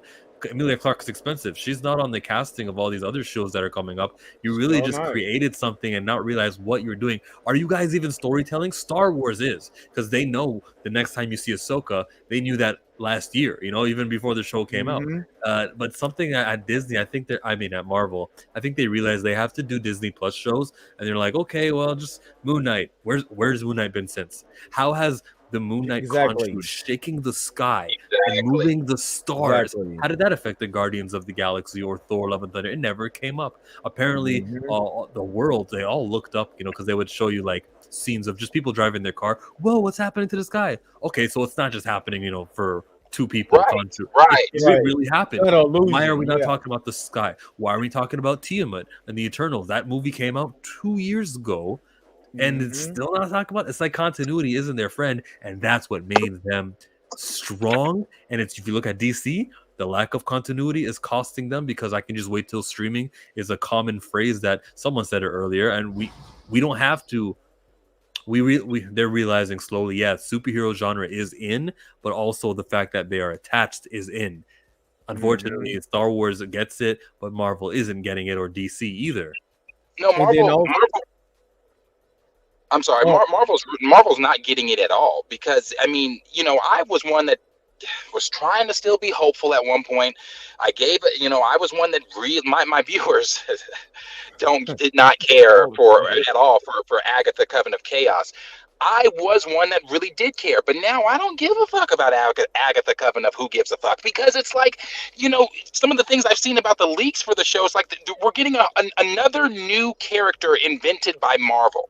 Over at the villain of that film, literally, this is her name, the Green Witch. The Green Witch, What? Not Enchantress, not anybody that you know from the comics. The Green Witch, and she's supposed to be one of the most powerful witches in the MCU. So I'm just like, why? Why? And she's gonna have a gay relationship with Agatha. And again, I have no issues with that. At all. My problem with that is it's the same problem I had with it with Fastos. Did you make Fastos gay just to make him gay, just to do it? Because again, I have no problems with it. It's just, can we develop that character? Can we develop that story? Why is I don't know. I mean, it's but no, I completely understand where you're coming from, because again, it's almost like you kill two birds with one stone. You got Fastos not only being black, he's gay too. You know what I'm saying? So let's just shoehorn this relationship in. There was no progression or even signs or hints or anything. Well, then people say, well, they don't do that with heterosexual relationships, so why they have to do it with gay relationships? You know what I mean? But still, there still has to be a progression, just like Steve and Peggy. You know what I'm saying? We knew Steve's objective was to go, because he didn't like bullies. He wanted to go fight for his country. But him seeing Peggy, you know what I'm saying, kind of changed his perspective and stuff like that. He got on juice, got big, you know what I'm saying? And he still couldn't really, he got that juice. Okay. And went into the tanning booth, and then bam, he was big. We watched two different movies. Oh, my bad. That was let me not talk about that movie. But yeah. So I mean, but there was still a progression with Steve and Peggy. You know what I'm saying? It's almost like the Nakia in Black Panther. Nakia was shoehorned to be a love interest to Black Panther, and it wasn't a natural progression. He shouldn't even been thinking about no woman. You know what I'm saying? He should have been mourning the loss of his father, and what he could do is be king, and then develop certain things or whatever. So when you do the Malice character, well, there's progression there. There was a relationship there. You introduce Storm, yada, yada, yada. You could do that. They didn't do that. They're shoehorning things in, and I think that's what the problem is. Yeah, I'd agree. It's like, and a lot of things like Chill was saying about Tiamat and all the plot holes that just have not been answered. And too, I said this on my Instagram. I don't think I talked about it on Twitter, but I did talk about it on my Instagram story when they announced that. I don't think Marvel has announced it, but again, the scoopers and things were announcing it. Marvel does not have their ear to the ground. I understand that Taika Waititi gave us Ragnarok, which is in my top 5 favorite MCU films. Yeah, but he also gave us Love and Thunder. Yes. And now you're inviting you're inviting him back to do Thor 5, and which is fine. That's fine. But you need to put Taika on a tighter leash this time. He's got to be on a tighter leash. Yeah. Because Thor: Love and Thunder, you've got one of Thor's greatest villains in gore, and we don't see him doing any god butching at all. Exactly. And then when he did fight Thor in New Asgard, it had such potential to be so cool, because that's when I actually sat up in my seat. I was like, okay, here we go. But then at the end of the film, you have Thor do something he's never done, because Thor could have done that in Endgame versus Thanos. He could have done that in the Battle of New York. He could have given the Avengers the powers of Thor. Yes. Yeah.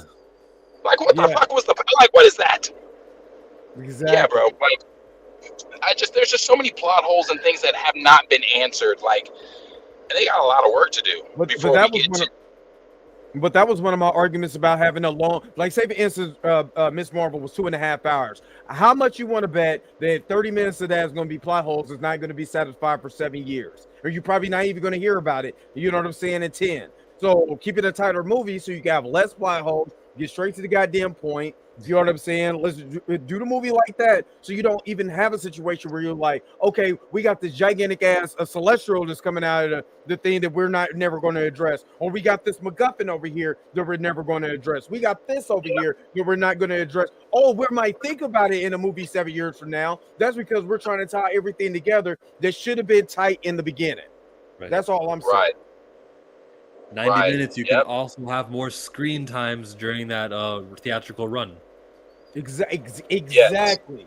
So you can play it in more theaters. You know, even with the screen time of the characters, if you say, well, 90 minutes, you don't get a lot of screen time. I beg to differ, because then if you spend the time without the fluff, spend it with these characters, you know what I'm saying, having a natural conversation, natural relationship, and get to the next goddamn scene, you can be able to do that. Most of the time, what we're doing is what Marvel has been doing, which has been pissing me off, and Thor Ragnarok is one of the prime examples of you're having this character and you're dragging the fucking situation out. You know, Corey talking about the whole cancer thing could have been a beautiful story within it. The Mighty Jane story is a beautiful story.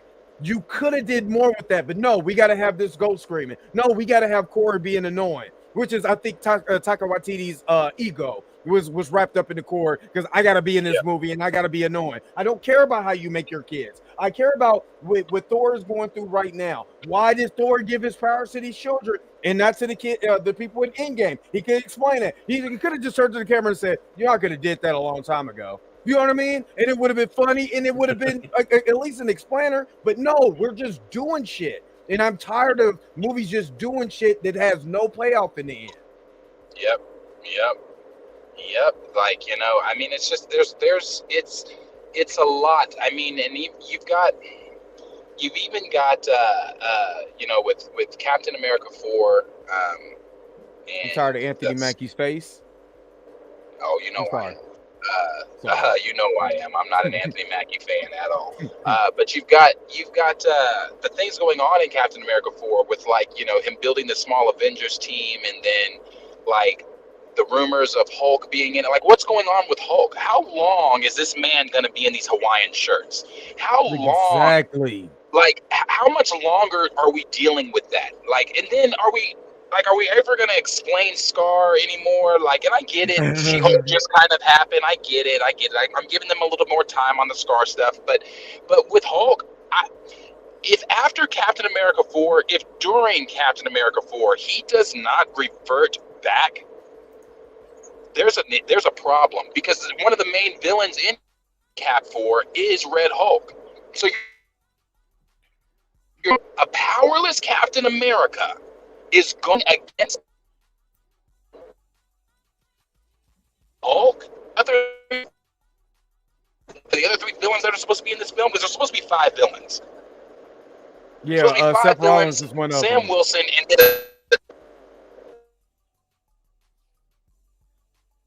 yeah, his internet is going kind of scratchy. Yeah.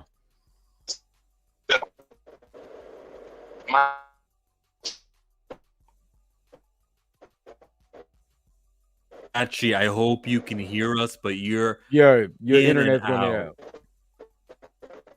He sound like me on the phone the other day at work. Yeah. Gore also looked lame. I mean, yeah, he could have looked a little bit better. You know what pissed me off? Yeah. And I was thinking about this. You know how beautiful Star, and this is another thing I give credit. Fucking Ahsoka looks amazing. Sure. $90 million. And that show looks like a Star Wars movie.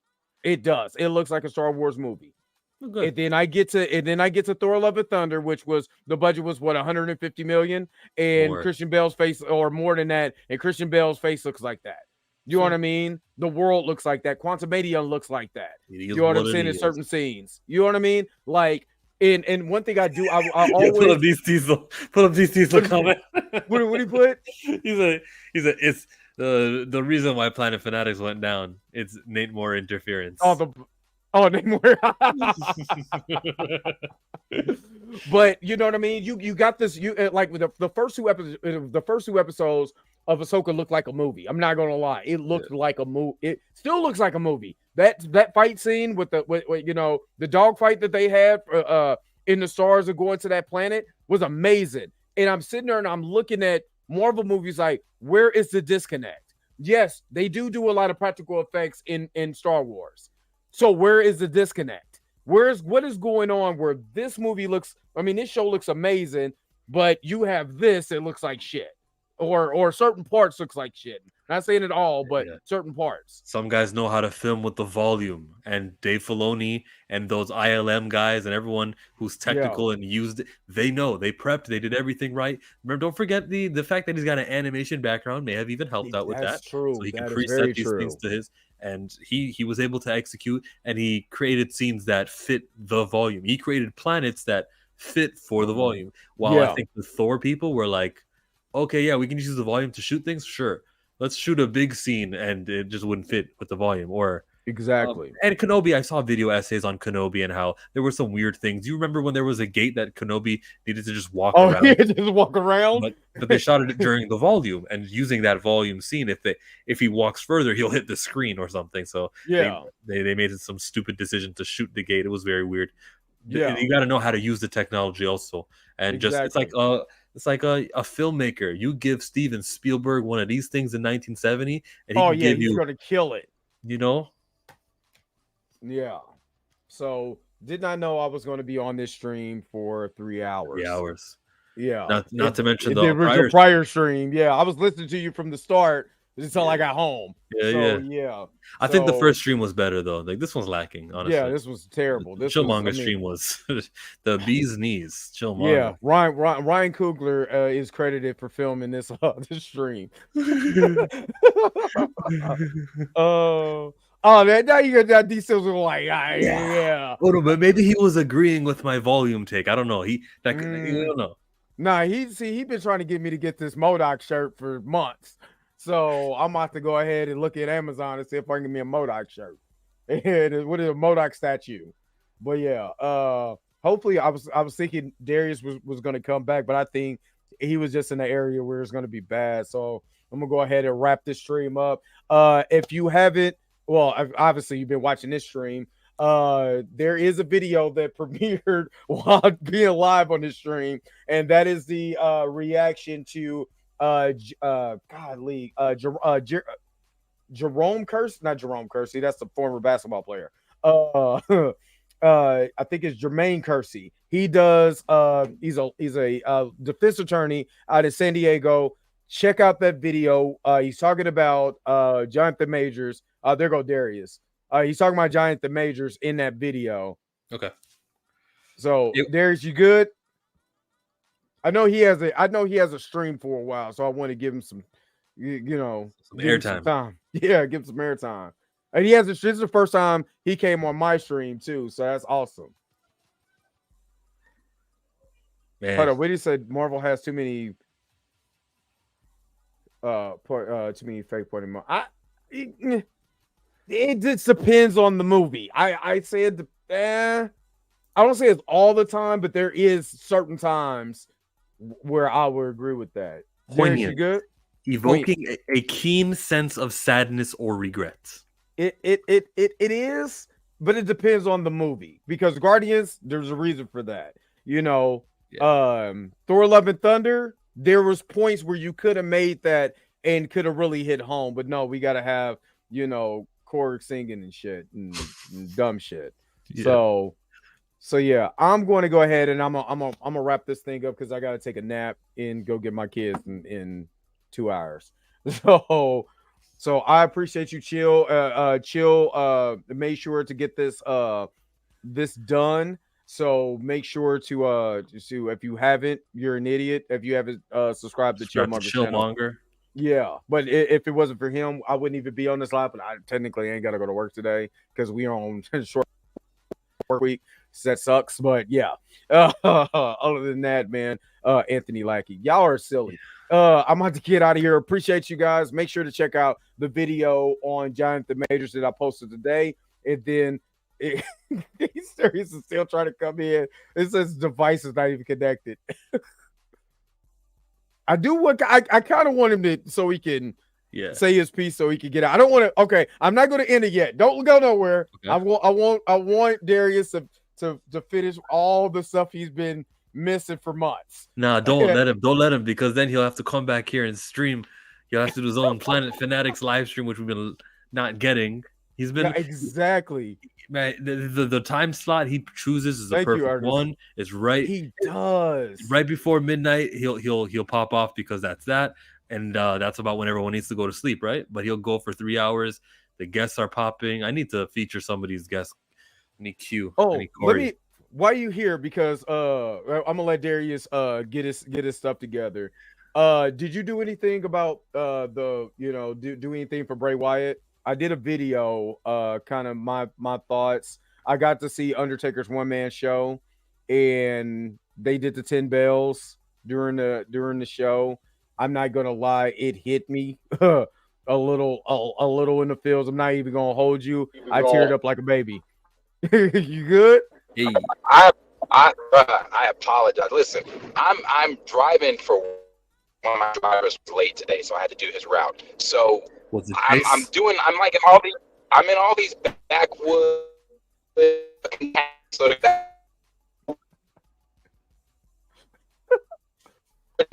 Yeah, he's in the backwoods. Yeah. He's in the boonies. That's why. And Oklahoma is literally 5 hours away from me. So I've been to Oklahoma. I've been to Oklahoma City. I've been to Tulsa. I've been through Norman. But because I'm from Kansas and KU, K-State, we don't really like Oklahoma like that. You know what I mean? I'm just saying, especially being a K-Stater. Oh no. He said, "Go live for your channel." I hope he sees that. Exactly. Yeah. I know he wants to get the stuff out, but I know he's driving around in the back. How much longer do you think you'll be until you get to that 1,000 or the 4,000 watch time? Let me see. Right now I am 6. Let me see. I'm at 24:19 right now to hit the 3,000 threshold. They changed it. You're right. Yeah, they changed it. Watch time. So you're closer than ever. Yeah. So I'm about 500. Yeah, about 500. Hours away. This stream helped out a lot. I appreciate it. About 500 hours away from hitting that membership threshold. And then after that, once you hit the membership threshold, you still get the ads will pop up on your shit anyway.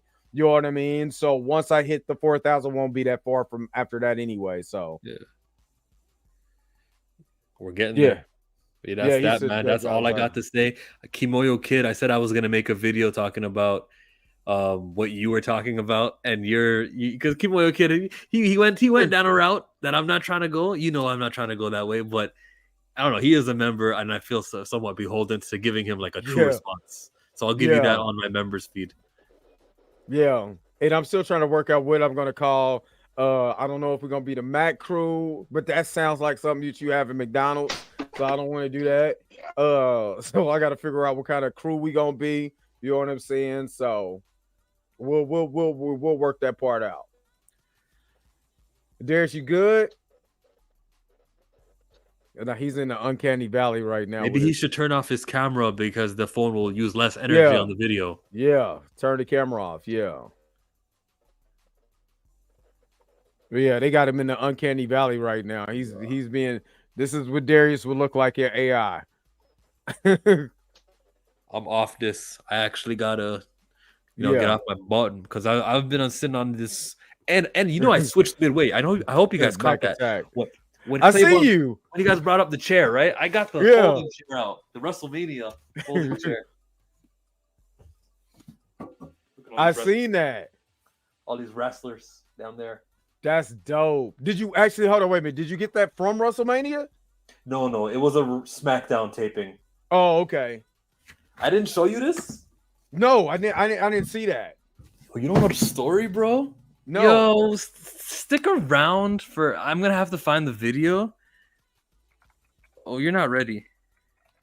I'm good. I mean, technically, I ain't got nothing else to do. I'm gonna show you what I got from Undertaker's one-man show real quick. It cost me $40 fucking, but let me show you. Okay, and this what I'm trying to look for. I'm gonna show you guys the story of how Chillmonger began a wrestling chant at a wrestling event. It was the same night while I was sitting on the exact chair because they line up the front seats with memorabilia chairs you get to take home, and you can see me in the crowd beginning a chant. Kind of like when I went to AEW and I started the cowboy shit chant, and then the whole thing erupted.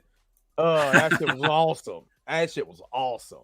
Is that right? Is that what happened? So yeah, for me, you see this here? This is Shane McMahon. It's hold up, I'm gonna add it. Hold on, where are you? So I'm right of. You see this blonde guy? I'm on his right. I'm on the right side. But Shane McMahon's blocking my body right now. Okay. Oh, okay. I'll press play and I'll move him. There. Look at my hands and look. I'm gonna start chanting right there. Listen. So I was chanting. You screwed Shane. You screwed Shane because they were talking about how you screwed Brett because it was in Canada. Oh yeah. And so I was like, okay, Kevin Owens. Kevin Owens was talking about, I'm just gonna screw another Canadian in a Canadian city, and that's why I said you screwed Shane because as you guys can clearly see earlier, that was all me right there out here starting wrestling chants. I wish I had the AEW because I went to AEW. Me and my boy Jeff Piper, shout out to him. We went out last year. So we were sitting there, we were 3 rows away from the ring, and what's his name? Does the cowboy shit? What's his face? Hangman Page. Hangman Page goes and grabs this guy's beard, just starts chugging it. All you hear is my loud ass voice, cowboy, because I was fucked up. Cowboy shit, cowboy. Then the whole cowboy, everybody leaves. Woo! FTR, all of them was there. That was probably one. I've been to Raw, I've been to SmackDown, I've been to a house show, I've been to AEW. AEW was probably the most fun I've ever had as a wrestling fan. That shit was amazing. FTR them was super cool. It was I got to see Jericho. Did you get to sing a song? No, Jericho wasn't there. Well, we got this part. Jericho wasn't there. I seen Jericho at Raw when he was doing the list. That shit was fucking hilarious. That shit was awesome. But that day it was Ospreay debuted in AEW. Him and Will Ospreay. Will Ospreay. Yeah, he debuted in AEW that day. That was awesome. And then I got to see the baddie section, which I damn near lost my mind because I was fucked up and I didn't know how big old girl was. Jade Cargill. Oh my god, that chick is built like a straight goddess. Like she's cut as fuck. I'm like, she's sexy, but I would not grab her booty. I would not try to be an idiot and try to get one in. She'd beat your ass. But the baddie section was what it was. It was bad. I had a great time. Great Right. time at AEW. He said, what did it say? Got a homie, what did it say? Got a homie in Louisiana who goes to every available wrestling event. That's dope. What about Sting? Sting wasn't, I was hurt that Sting wasn't there. He is old though. He's old. But I was kind of hurt that yeah. When I tell you Jade is built, Jade's built. Like I'm talking about, she has a body too, but them muscles ain't no joke. You know what I mean? Like she's cut the fuck up. Now I was like, you know what? That would be a good idea. You know what I mean? So yeah, she was cool. I'm trying to think who else was there. The main event was Young Bucks, or were they suspended this time? They were still suspended. This was during that whole CM Punk thing. Yeah, it was through that. MJF wasn't there, and I really wanted to see MJF, but he wasn't there because he was suspended, and people were chanting MJF throughout damn near the whole show. Yeah, I forgot who the main event was. From the Shield. Oh God, why can't I think of his name now? John Moxley. John Moxley. Yeah, it was Moxley versus I forgot. That was really good. That was really good. So yeah. I'm surprised you didn't do. I'm surprised you didn't do anything for Bray on your channel. I don't like talking about dead people and manipulating the people's deaths for money. I'm not Marvel Studios. Yeah. Oh yeah. And it's hard to do that. It's hard to, because what's the precedent? Whose death is more valuable? Who's worthy of it? Who's not worthy of it? Like if Bray Wyatt dies, but let's say a lesser wrestler does, do I talk about him or not? Like it's just a weird path I don't want to go. It because Terry Funk died. I mean, I talked about Terry, but I talked about Undertaker's one man show because Undertaker I watched Blurred AF. I saw. Yeah, you know what I mean. Well, I did just a separate video, but yeah. So Undertaker talked about how he got his name, me Marcellus, is because Terry Funk gave him his name by looking at his hands. Like, God damn, son, you got some big ass calluses. He's like, what's your name? He was like, Mark. He said, well, that shit sucks. So when they the ring announced, they did him like on Spider-Man 1 when he comes to the ring. They said, coming to the ring, is like, mean Mark Callis. It was like, I didn't say I'm Mark. Get your ass out there. And then that was his first match. And you talked about Bruiser Brody was his first match.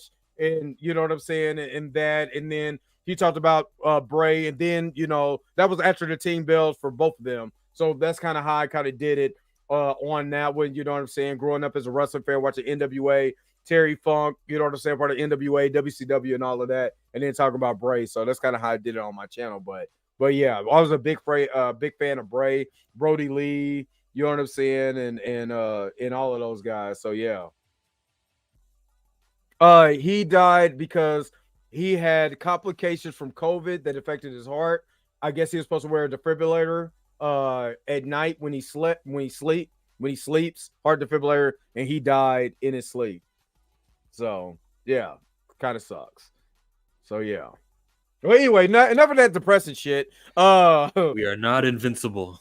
Yeah, we're not. But it was awesome. But yeah, Planet Fanatics has just tweeted all of us and said thanks for putting him on the show. But he's in the boondocks, so So yeah, but I'm gonna go ahead and end this. Is 3 hours 18 minutes. You know what I'm saying? Plus, you're on being on Chill. So I appreciate you, Chill, for bringing this up. I need to take a nap, and I do. So, you guys who was on the stream, man, you guys have been awesome. I appreciate it, and I will probably go live on Friday because I don't have anything else going on. So peace and vibe higher. Peace and vibe higher. Where's my goddamn outro? Hey, you want to win money? You want to win some money? Yeah, let's win some money. Oh, that's what you got to do. Oh, matter of fact, since I'm close to my damn goal, let me put my $100 giveaway out there, and I'm gonna let you guys go. I'll let y'all later. What's up? This your man Dre Mac. Want a chance to win a little bit of my money? Got my money? Well, all you got to do is like, share, and subscribe to this channel. Go ahead and hit the bell notification so you never miss one of my videos. You know why? Because I'm trying to hit 2,000 subscribers. Baby needs shoes. My wife needs clothes. Once I hit 2,000 subscribers, if you like, share, and subscribe to this channel, you will actually have a chance to win a $100 gift card. Message. Again, like, share, subscribe, share with your friends. Once I hit 2,000 subscribers, I'm giving away $100. Want a chance to win? All you got to do is do that, and I'll see you on the other side. Hopefully, you're the winner. Wait a minute. You're telling me the video's over? What? Okay, I guess so. If you have came to this portion of the video, thank you so very much for sticking to the end. Don't forget to like, share, and subscribe. Don't forget to hit that little bell notification so you never miss one of my videos. And if you really want to, you don't got to, go ahead and follow the social media links that's down below. Until next time, I'll let you guys later. Peace and vibe higher, y'all. Y'all take care of yourself.